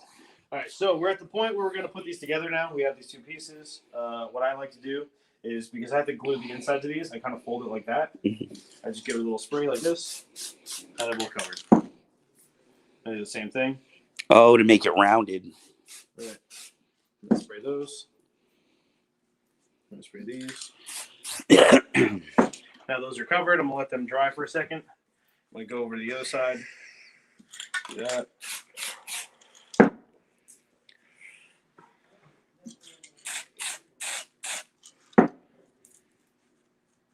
Third one. Let's do that. And then we're going to do one long line across the edge of it. Actually, turn the nozzle so that it sprays differently. Oh, there we go. One and two. We're gonna let those sit for just a couple seconds, just to let them tack up a little bit more, so they stick a little bit better. When you're doing stuff like this, you want it to be tacky enough to really just grab on immediately. You don't want to. You don't want to wait too long, or you don't want to do it right away because they're too wet and they don't want to touch each other. When you're doing this stuff, you want them to really be able to tack to each other relatively quickly. So David is asking, and I'm going to answer this, but I'm going to ask it because just for everybody else's benefit. He's asking if we're going to be covering sewing as well. And I will say that more than likely we will not be covering sewing. At least nothing. Weathering techniques, definitely. In fact, we were talking earlier on the stream. He had a helmet that went out for a client that was just gorgeously weathered. Not too much where it looked like, this thing had been out in the rain for 5 years, but just lightly weathered. So it looked like you had the helmet for maybe 6 months or a year and had been fighting out in it. So definitely weathering. We could talk about weathering with armor, costumes, with weapons, with your lightsaber as well. Fabrics. Oh, weathering fabrics. Say Wong. In fact, Say Wong, who was supposed to be in here tonight, he had car issues. He will be here next week. But specifically, we were weathering. He's doing a Din Djarin cosplay, and we were weathering his cape.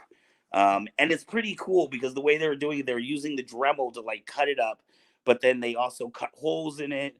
They put a little bit of paint on it. They set it on fire in some parts to make it just really look part of the world that they're in. I can do sewing details if you want. Ooh, Steve knows how to do sewing.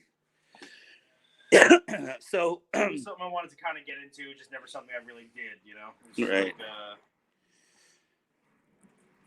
But Dawn is really good. Dawn has 3D printers as well.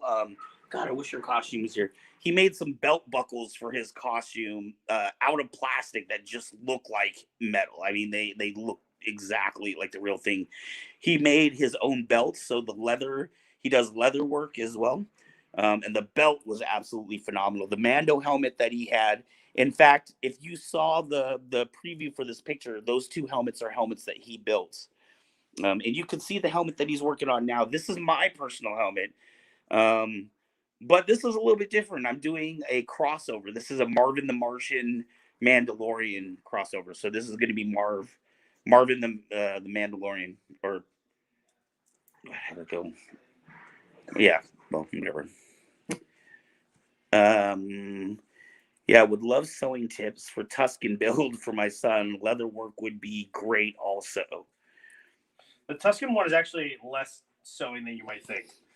Oh, yeah? Because I don't want to put too much out, but if you've seen the newest Boba Fett. Book of Boba Fett, they kind of goes like the, the wraps, how they did it in the wrap. Right. A lot of it's just wraps. A lot of it's just taking pieces of fabric and wrapping it around yourself. Right. And that's how you get the best look. And I tell people this a lot. It's like, when it comes to Star Wars costumes, layers are key. You don't want one layer. You don't want you want as many layers as you possibly can. The more layers you put on, the better it's going to look. Right. You just can't stop. Whether you put capes, shawls, like you know what I mean. You have a gi. You put something over the gi. You put another gi over the first gi. Right. You see the first gi underneath it, like slightly different colors and stuff like that, contrasting colors. Like I was laughing when he said Tusken because we were talking about that earlier, and I was like, dude, you know the next con is going to be all Tusken Raiders, just like last year was all Din Djarin. Just basically anything Filoni's putting out, that's what you're going to see at con next. I don't want to do that, but I want to do that Wookiee. Oh, Black Carnet. Yeah. I guess he's from the comic books. I guess that's a known character. He's already a known character, yeah. I'm stoked about that one. Look, do you think you could actually? Are you talking about building a Wookiee suit? Yeah, I want to do a Wookiee. Yeah. How would you put hair? It's hard, but you can do it. All right, so this is what we got right here. So that's the piece I just built. This foam piece right here. It's so nice because this foam is so thin, so it doesn't displace your helmet or your head in the helmet at all. Mm-hmm. You know what I mean? It's just exactly where it needs to be. That's it. So when you put it in here, like you have your head and it sits nice and comfortably on the thing. You can see the eye line works exactly where it's supposed to be. Right. Right now we have this fabric right here that's just like it kind of touches your cheeks a little bit. It's really nice. When I put the more foam around this area here on the inside, it's gonna push my head right here where it needs to be. And it's gonna be super secure and super comfortable. Right. Yeah. David says, "Badass, do the Wookiee." I wanted to do a Wookiee costume for quite a while. Right.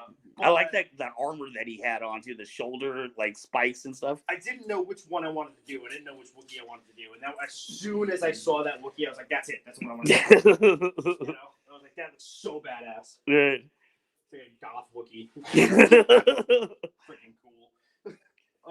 Yeah, that's gonna be cool. And I was watching some, I'm into the Star Wars theory videos and stuff, and they were, because I don't read the comic books, but they were saying that I don't know if you noticed, but he has a scar above his eye, and I guess that came from Obi-Wan. So they were saying that it's very possible that this character might carry over into the Obi-Wan series. It makes sense, right? They're all on Tatooine. Right.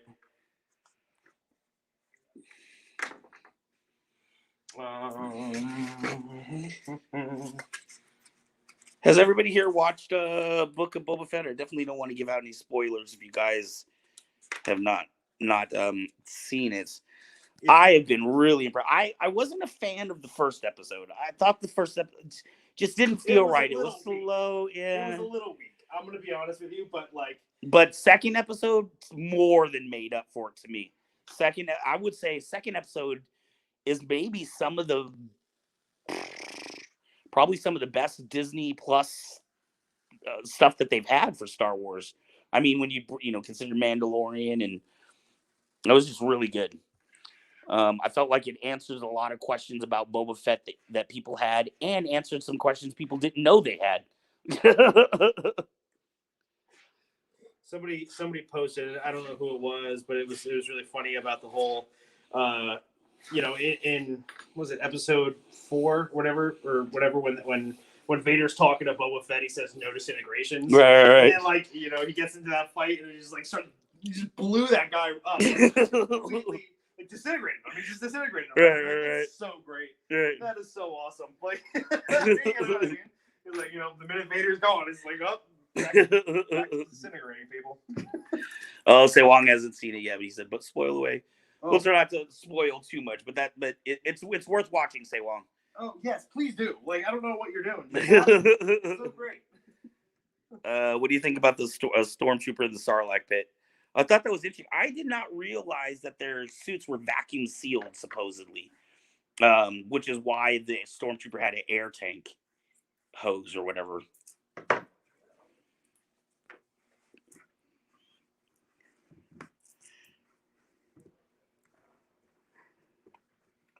All right. So what came over from you? Oh, hi. Well, hello, Dollar.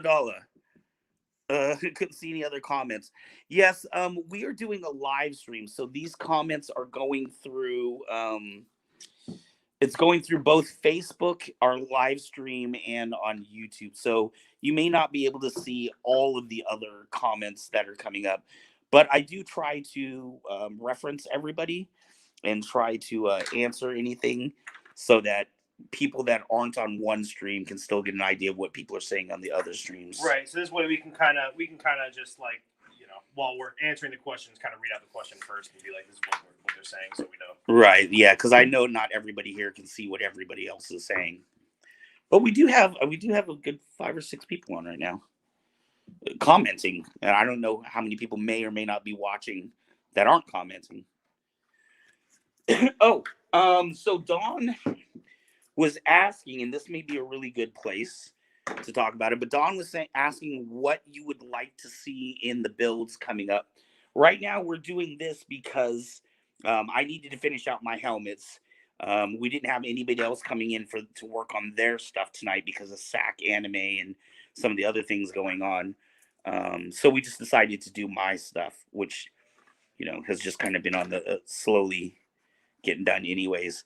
But having said that, what the intention is for this show is to pick a project and to slowly start working on it. So let's say next week we want to start working on backpacks or something. We will work on that project until we're done. So that, you know, it may take 2 or 3 weeks of video, but we'll just be working on one project. Whereas for the last, how long we've been doing this now? A month and a half now? 2 months?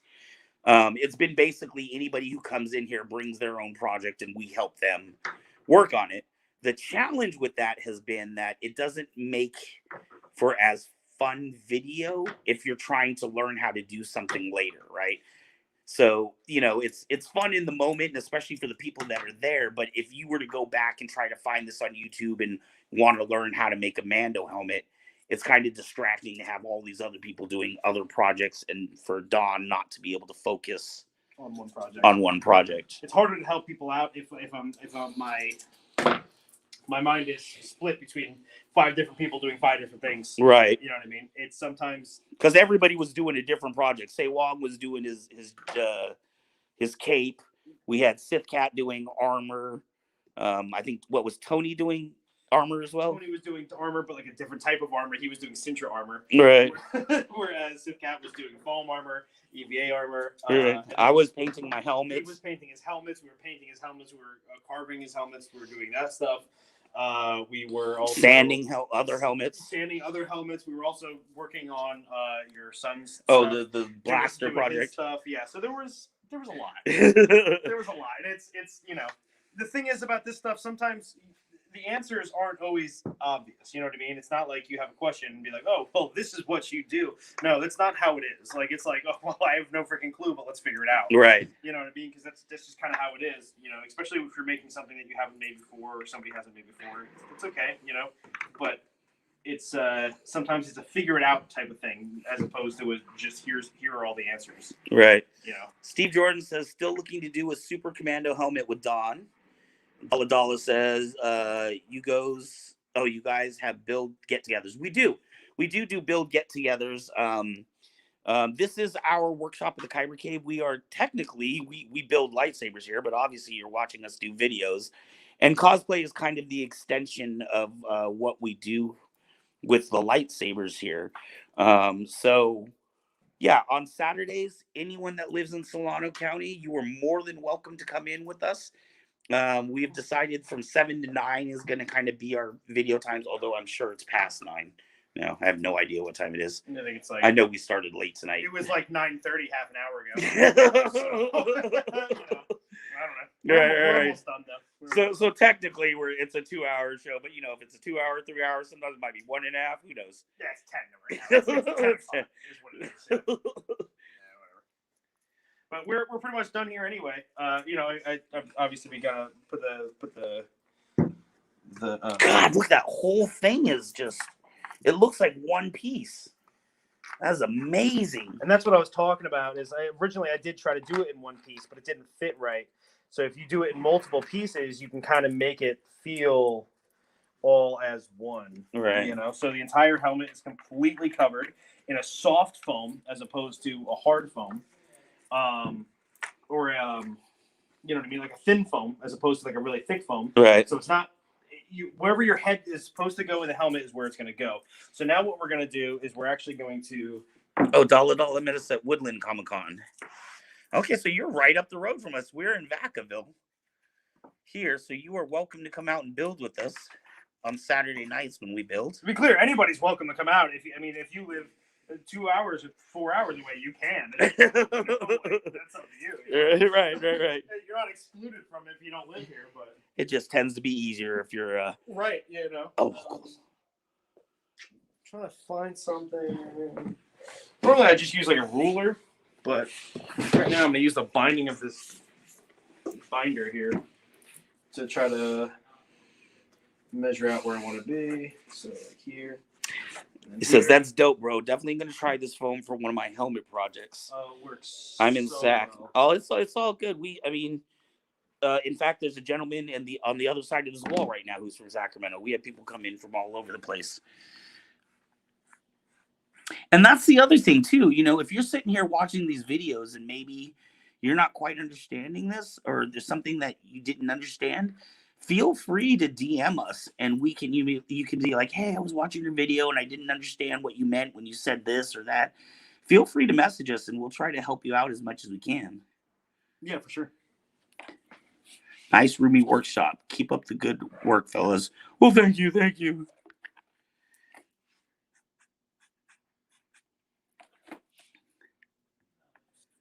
We are waiting for a mechanic to come fix our machines, but this eventually in here is our kind of our tool and work room. This is where electronics and things like that would be installed into the Sabers. This room over here is going to be our sanding room. And in here is my child on a chair. But these are our CNC machines for building sabers. And actually anything out of metal, anything you need, we can do. We, if you go to our website, kybercave.com, we actually are listed as almost 3 separate businesses. We are a saber and prop making shop. We are a machinist shop. So if you had another project, we can do that for you. Does it feel wobbly? Not as much. And then the third thing is a video production company. We currently have 3 shows that we run weekly. They're all live shows, all interactive shows. NeoPixel. What about NeoPixel? That is not NeoPixel, if that's what you're asking. That's wood. Well, yes, no. This gentleman here does do NeoPixel installations.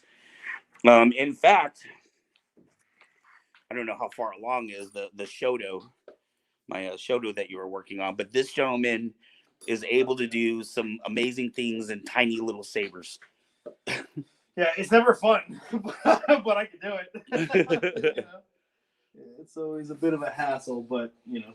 He does take commissions on sabers and costuming work, but like we said, he doesn't do sewing. Right. Helmets. All of these helmets have been cast by him, so these are resin, right? Resin, yeah. Right. So basically, he took a 3D file printed helmet, made a resin mold on it, and then kept the mold so that he can remake more helmets from that. So we probably had 7 or 8 helmets come from that mold already, huh? I've done 2 for myself. There's 3, 4, 5, 6, 7, 8, 9. Like Sith cats. I've got about 12 helmets that's come from that mold so far. Yeah. About 12 helmets, yeah. And what's absolutely amazing, I wish we had all of them. What? I wish we had some of the different helmets lined up or some of the photos, because they all started their life as a Din Djarin helmet.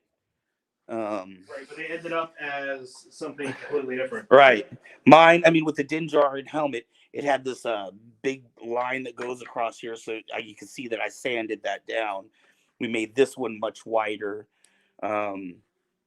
He did a Django Fett for the other one, so it had the little arrows on here. Yeah, I carved the arrows into the front, and I carved the lines around the dome. Right.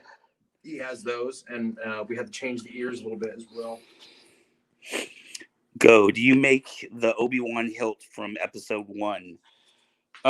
Do we make that? No, we don't. Our machines aren't up and running now. I do have an Obi-Wan Master Replica, I believe, in the shop. I think it's stripped down for parts. Is there? I don't know if a toothpick exists anywhere in the store. No, there wouldn't be a toothpick here. Paper towels, eh? No, I need toothpick. Yeah, but what are you trying to do? I just need to push the glue in. Oh, you And I can't don't really push it wanna in. push that in. Let's see. Can you take this? You'll use 2 hands. Just put it on this counter. Thanks. All right, let me see. I think we have Obi-Wan.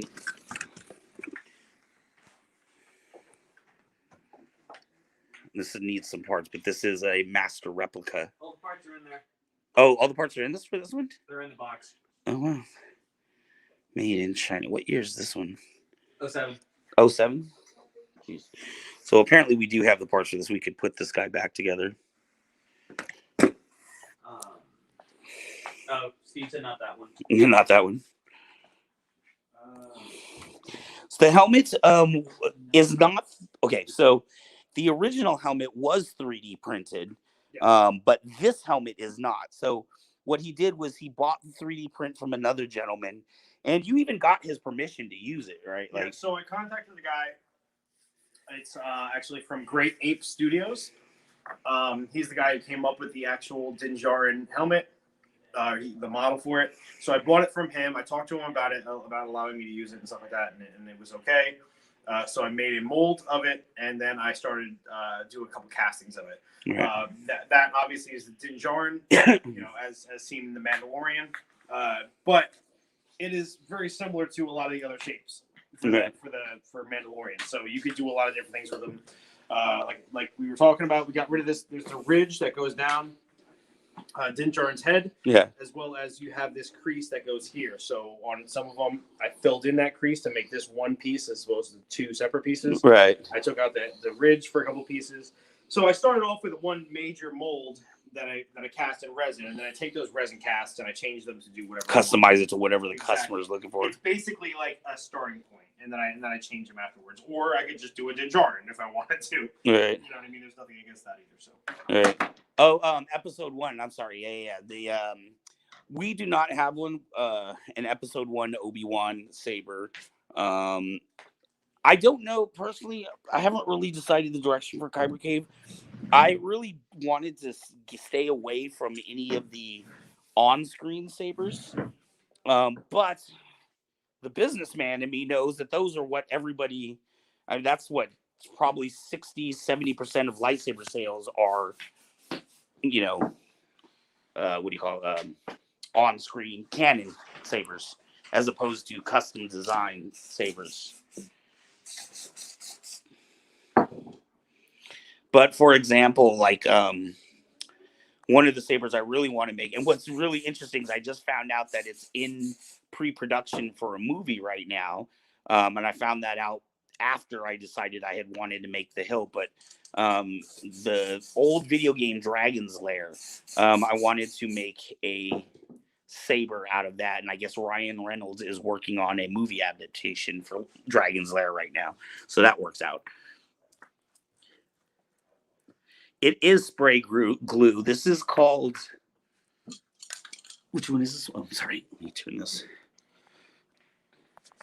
So this is from Eileen's Tacky Spray. But you said there was a different one you liked better, right? Yeah, this one's not as good. I mean, it sticks and it's fine, but it's not as good as like. Do you know what the name? Oh, Gorilla Glue. Yeah, Gorilla Glue spray adhesive is just amazing. Mm-hmm. It's really good. The problem is just like, is it more expensive? With any spray adhesive, not really. Actually, this is kind of expensive. This is like $8 for a can. Mm-hmm.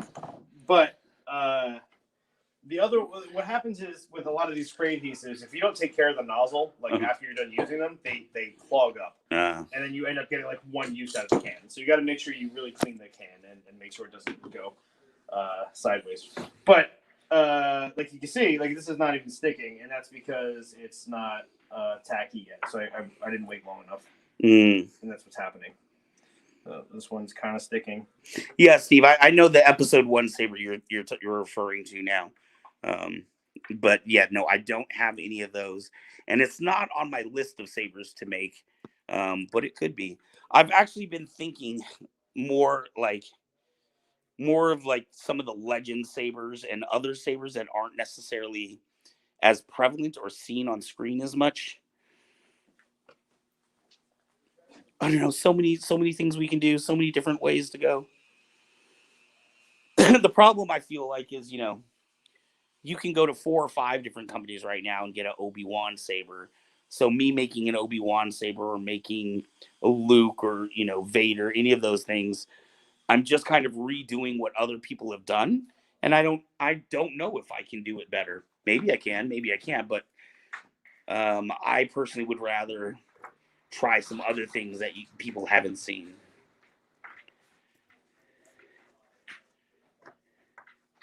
I was wondering, looking for that hilt. Yeah. Stay away from Ultra Sabers. Their Obi-Wan's not bad. It's actually not as thick and crazy big as some of their other ones, but they're not as good. I mean, there's not as many people making that saber for some reason. The episode 1 Obi? Yeah. But, you can't blame them because, Disney's too happy.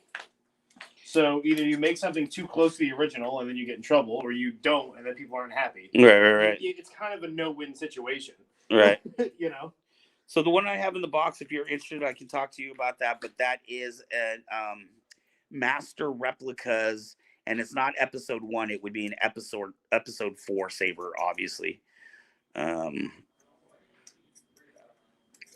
Yeah, I want to do Ballista, the Bastillas.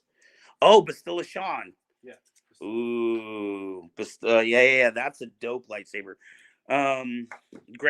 She's the Grand Master, right? Isn't she Darth Revan's like granddaughter or something? She's the one that has the double-sided saber, right? Bastilla? Yeah. I believe so.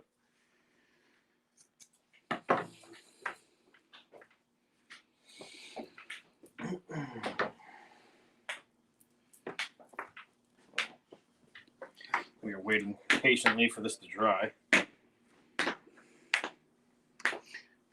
Elisa said the wife. I thought she was like the grandchild or something of Revan. But I think she was one of the Grand Masters for the Jedi Council. Bastilla Sean. I don't remember. I wish you could. Yeah. But I don't.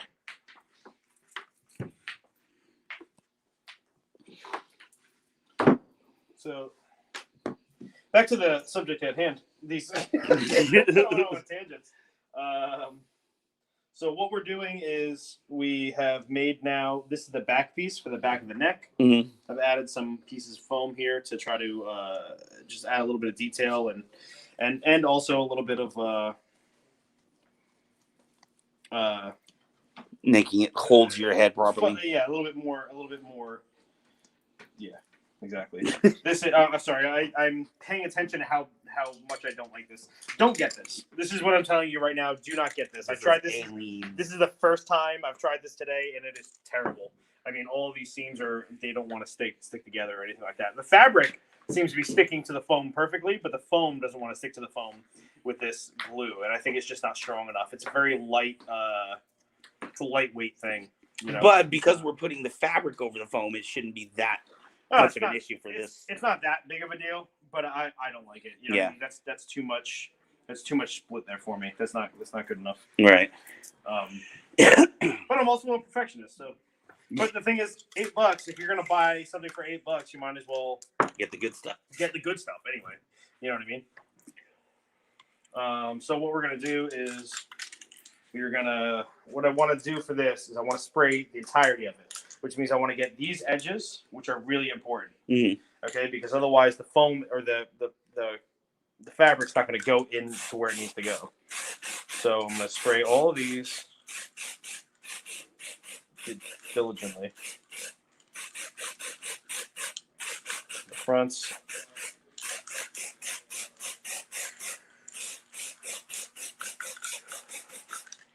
And we're going to turn it over a little bit and do these edges. And here, do all that.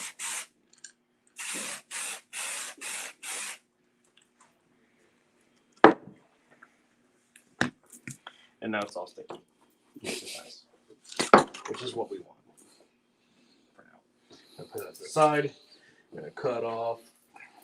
This almost looks like you could use this as like a mold for like a belt with like what do you call it, pockets or for sure. packs or We whatever. could basically do the same thing with that.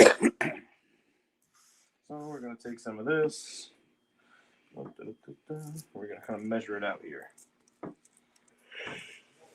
Not really measure, just Like that's good enough. that's the only measuring we really need.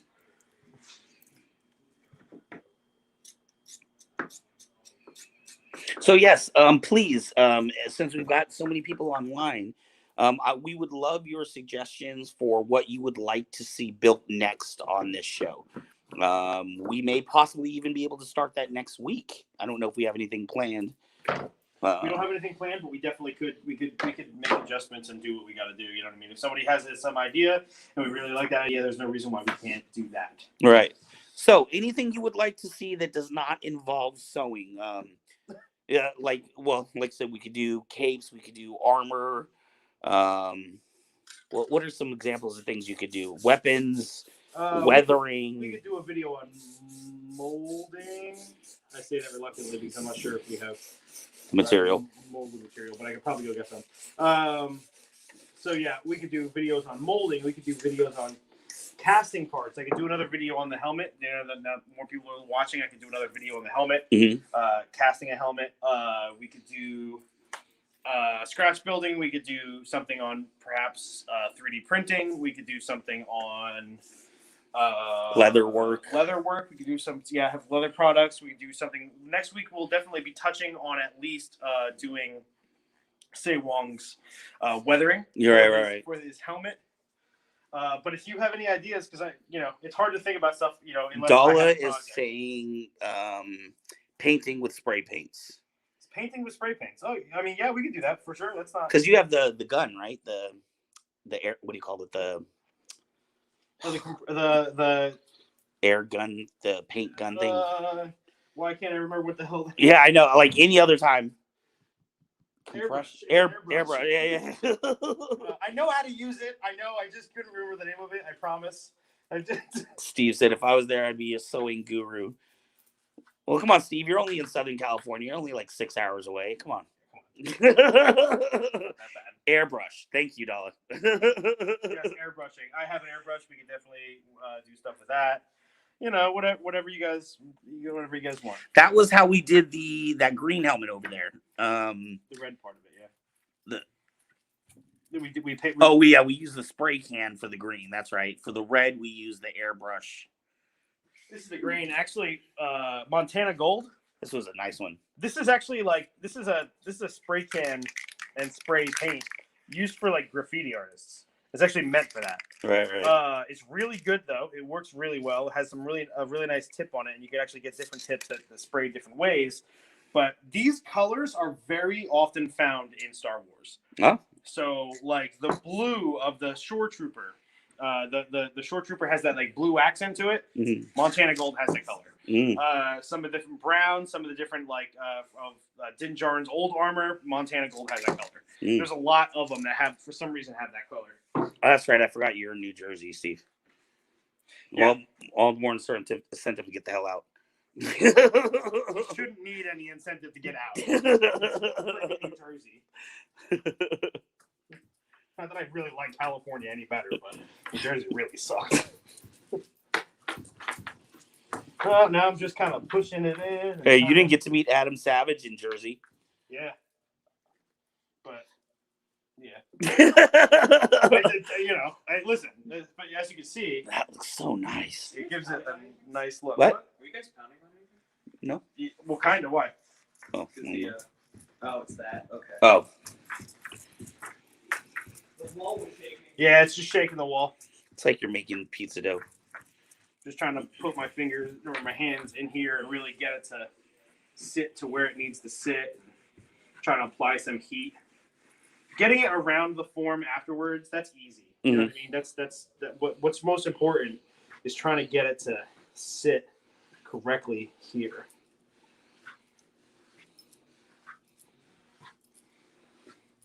And like I said, this would be a lot easier. When I did it with the Gorilla Glue, it just went so smoothly. It was so nice. So said red chimichangas. It kind of, yeah. You get me hungry over here. And so then I kind of work my way around it. And there's some bumps, so we want to get rid of those. And, get rid of that. This one is a pretty bad one.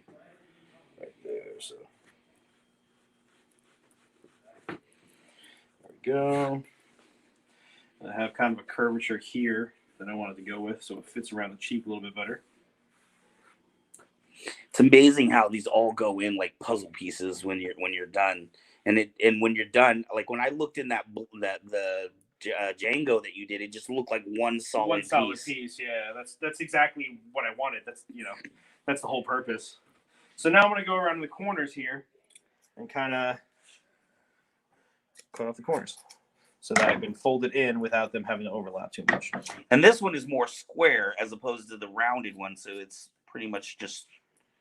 Yeah, it's definitely more square. I don't like to have them overlap though. So before I actually wrap them, I'm gonna actually spray it one more time to get a better thing. And I'm gonna spray inside like here and just to get a little bit better of a adhesion. This stuff smells so bad. Wear a respirator when you're doing this. If you do this.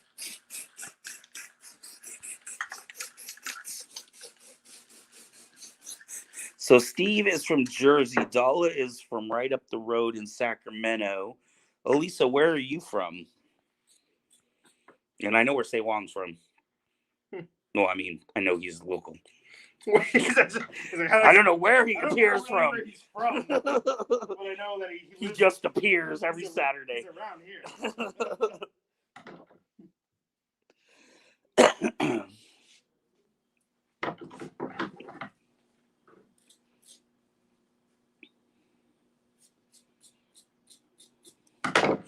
So yeah, so we got spray painting. Someone, Dalla wants to see some painting projects done.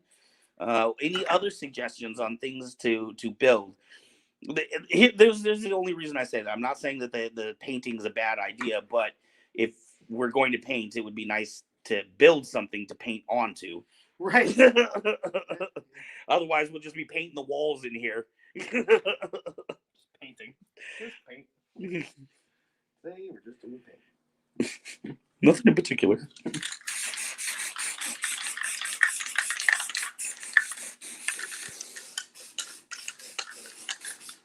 Let that tack up. Oh, okay. Facts. Blasters, Say Wong says. Greeblies for items on helmets and armor parts, Steve says. Now, Say Wong, what specifically with blasters? Are you talking about making blasters? Are we talking about weathering blasters? Making blasters. I mean, I guess unless we're making it out of cardboard or something like that. We've got the CNC machines. Well, if we were making blasters, something that hit plates, something that we could do, we'd have to generate enough interest for it so that you can do it at home or not. But basically, I could design a blaster. I could like a 3D print thing. I could design a blaster, and then in that we could do a series of videos where we 3D print that blaster. We can make a mold of that blaster, and then we could sell like not cheap, but like lower cost copies of that blaster that people cast. And then at home, we could do a painting and assembly of that blaster, a video where they can kind of follow along. Right. Or if they wanted to, they could print the blaster out themselves via the file. Right. You know what I mean? And what's cool about that idea is that you could literally work on it with us while Dawn is building it here. You could pick up the piece at, like, let's say he 3D printed you something and, I don't know, you agreed on a price, we mailed it off to you, but you would have all of the pieces there and you could just literally, while we're doing it, sit there and build yours with us. Right. It's like we're all together. And this would be basically an almost at cost price, basically. You know what I mean? We're not trying to like make a whole bunch of money off of you. We're just trying to be able to provide you with something like that without and without pay for the killing cost of it. ourselves out. Yeah, exactly. Right. Because resin is not cheap. When I buy a thing of resin, it's about $200. Mm-hmm. Yeah, so it's not cheap. Say Wong says hip plates. Oh yeah, I have the hip plates actually. I gotta. We can make molds of those as well. Dala also says blaster or helmet, so there are 2 calls for blasters. 2 calls for blasters. How about a Nerf blaster modding it with custom paint and weathering? Oh, this is nice. This is the headrest portion. That's gorgeous. This is the part that's going to go in here. It'll go basically like. Sorry, I didn't mean to cut you off. It just no problem. Yeah, in fact, Zayo's probably got a bunch of like old Nerf stuff that doesn't work. One of the suggestions was painting and modding a Nerf blaster. Okay, yeah, that'll work. Yeah. And weathering. So you can see it kind of gives it a little bit of. Dala says that looks great.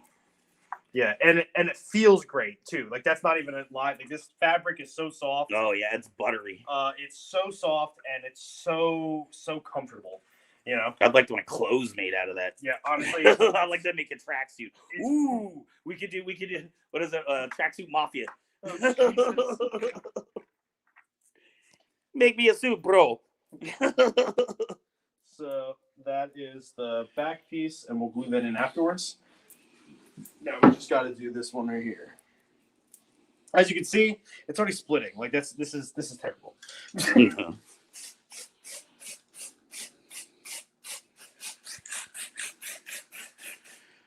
Sometimes these glues aren't good because of the fact that they soak up into the foam too much. Mm-hmm.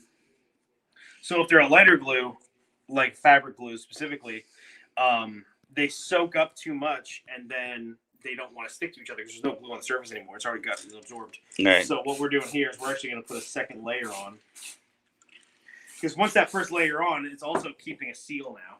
So that the second layer will sit on top of the first layer of glue, and it has a better chance of adhering. So if you at first you don't succeed, spray it again. So I'm saying, or the non-D plate that's also a dart launcher. Basically, say Juan wants some Mando stuff. That's I'm getting it. I'm getting that. Yeah. Maybe we could do like a Mando blaster 3D print or something. Yeah, that'd be cool. I could model up the like the typical Mandalorian blaster. Yeah. The ones that they use. You typically see them in Clone Wars, like the cartoon. It's more of a squarish shape, Yeah, it's right? very squarish, and I could model that up like tonight, honestly. Yeah, that one's actually. I mean, it's not as complex or complicated as some of the other blasters, I think. No, it'd be an alright place to start, I think. See, hey, that's another idea. We could, if we made a blaster, we could make a leather holster to put the blaster in, maybe. That's true. I'm actually making I'm making a leather holster for my knife for work. I'm a cook. So, like I never have a place to put my knife. You know what I mean? Right. And I just I had to put it down, and honestly, like I don't trust people. That's an expensive knife. I don't want people to walk away with my knife. Right. Or ruin my knife if they do walk away with my knife. So I'm actually making a little. So you're making your own a leather little pouch. leather holder, so I can put it on me at all times. Mm-hmm. You know what I mean? So, yeah. So I mean, if we did a blaster, maybe we could do a holster, and then from there, maybe we could do a belt. Yeah. We could do the buckles on it.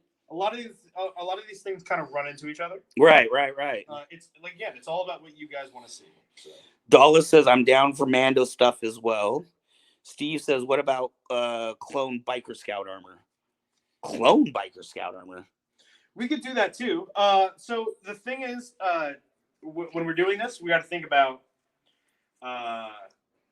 specifics versus technique, right? Because obviously there are a lot of different variations of armor out there, and we can make them. Right. You know what I mean? But a lot of it's going to be doing the same process over and over again for different. Right, and eventually we could do that, and we could kind of do that. But what I want to project here, the first and foremost, is showing people how to do these things Right. You know what I mean? So that it doesn't matter if you're doing clone or Mando or whatever, you know how to do the point is of work. this is to show you how to do the work, and then you can apply that to whatever cosplay you happen to be working on. Right. Now that's not to say that we won't do, you know, biker scout armor, or we won't do, you know, clone or Mando or whatever. You know what I mean? But it is more. That's the second time you brought up Shore Troopers tonight. You got Shore Troopers on your mind? Is that armor? I really like that armor. To be honest with you, I really like the short trooper armor. I want to build one eventually.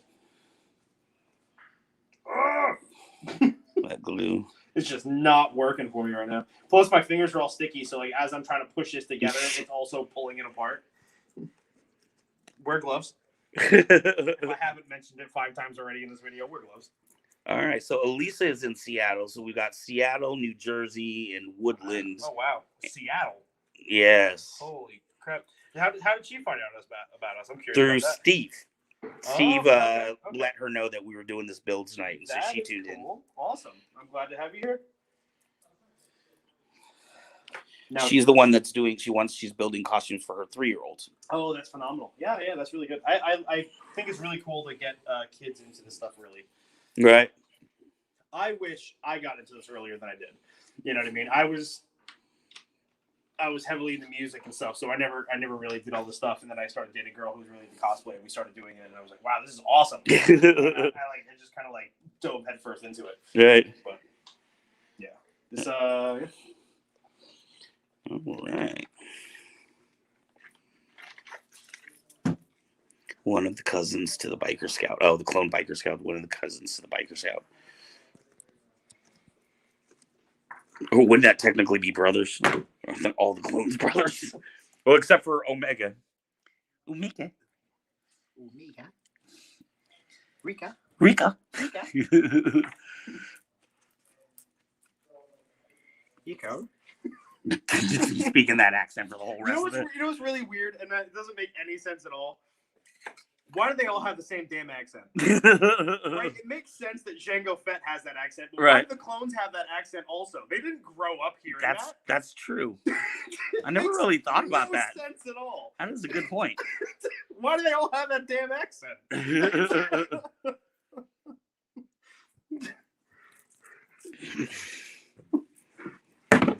Let's see. He hummed the Star Wars theme song at 11 months old while in his crib while getting chemo. So we knew that from there I was training him correctly.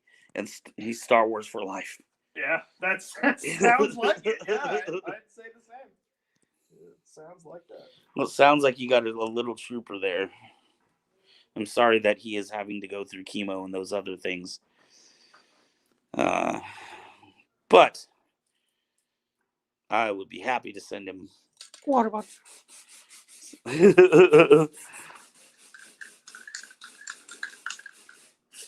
Looks like a little. I feel like it's like a Mario tortoiseshell. So when you're doing the dome, you kind of have to like do it inside out. This is going to be where your head sits. So I have to like cover with foam and then go whoop and pop it back. Pop it back. Yeah. He's a fighter. Little jet eye.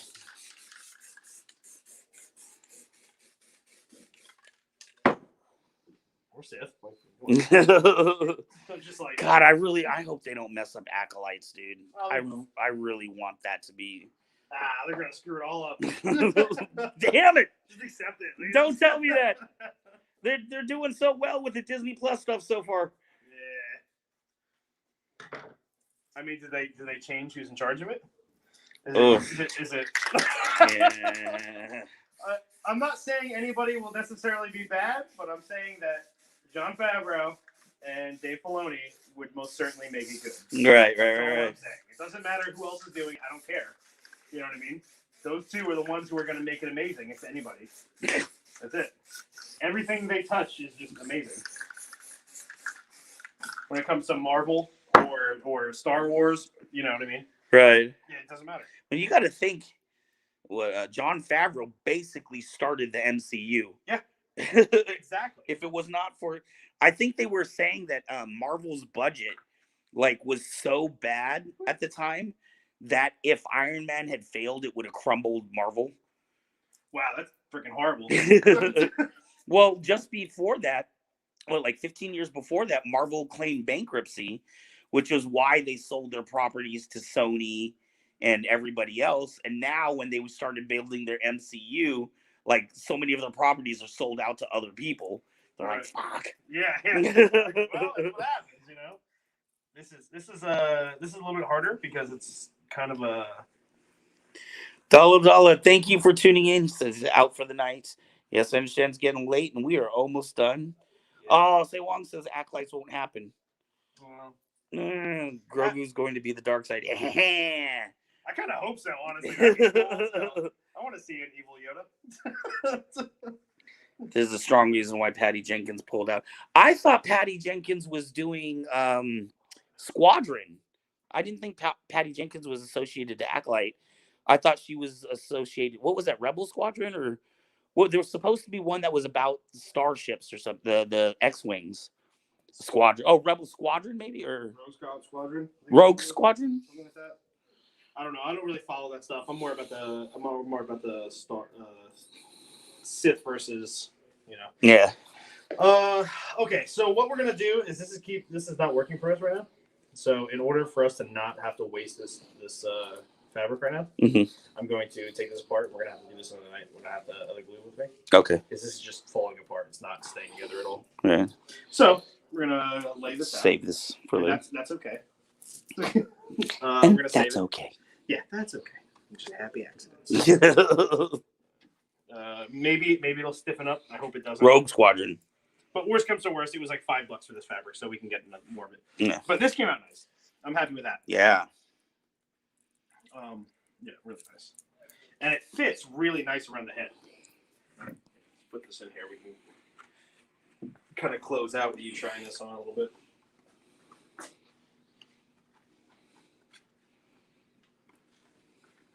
Remember, there's no foam up on top yet. Wow, look at that.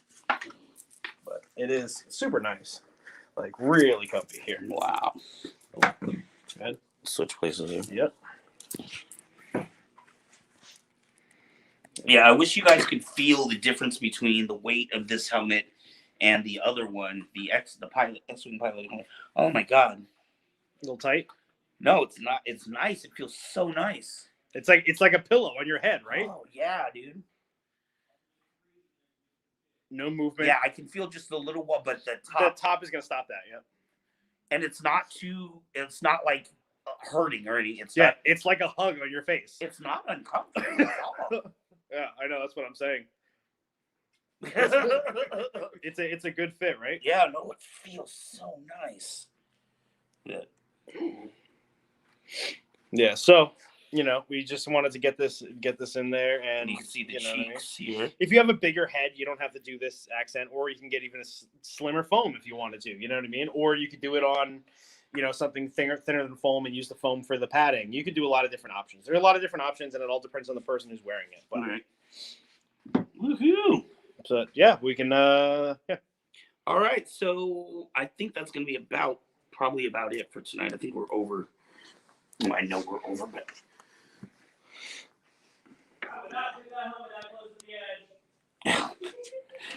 Well, what are you gonna do? Here.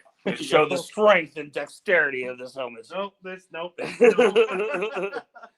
Let's see. Lightly iron it out so it can be used again. Yep. Oh, that would be nice for chest armor. And we have some other foam down here too that's thicker that we can use for different types of armor as well. Because I still need to do my chest armor for Marvin. There's a lot, man. Like the thing is, it's all about making it whatever you feel. Like I said, what I was saying before about the feel and the weight and stuff of a product. When it comes to a product like this, I want to have everything covered in foam. I want to have everything covered on the inside. I don't want it to look like it's a fake object. Right. You know what I mean? No matter what aspect you're looking at it from, I want it to be real. As real as possible. So even if I'm doing like armor for your arm or with chest plates or whatever, I want that to have some kind of upholstery on the inside. You know what I mean? I want it to feel like it's real. Real equipment. You know what I mean? Right. Yeah, exactly. You don't want it to feel fake because when you put something on that feels real, it just feels better. You know what I mean? Right. When you're cosplaying or you're trooping and stuff like that, you feel more like that character that you're trying to portray. That's just, I don't know, it's just more fun. Right, It just makes it better. Thank you, Elisa. We enjoy hosting this. She said, thank you for hosting this. We enjoy hosting these events. It's fun for us to do. It's fun when we have people in here. And it's, it's with a lot of this stuff, it just seems so daunting and overwhelming when you think about it from the beginning. But when you break it down in pieces, and when you have someone like Don from Darkside Sabers to kind of go through it with you, it makes it much more manageable and not as overwhelming and not as, scary. The trick is you just gotta be ready for failure, and honestly, most of the time you won't hit failure. You'll be okay. You'll be able to adapt to whatever it is, but you don't give up, and you just keep on doing whatever you're doing, and you'll make it through. It's what I mean.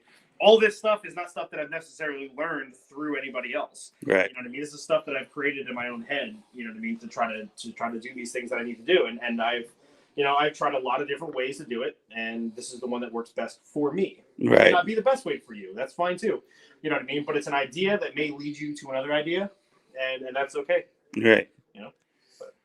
All righty. Well, thank you for tuning in tonight to what would we call this? Cosplay builds at the Kyber Cave featuring Darkside Saber. That's the entire name of the title. We'll be back here next Saturday at 7 p.m., 7 to 9, or 7:30, or 7:45.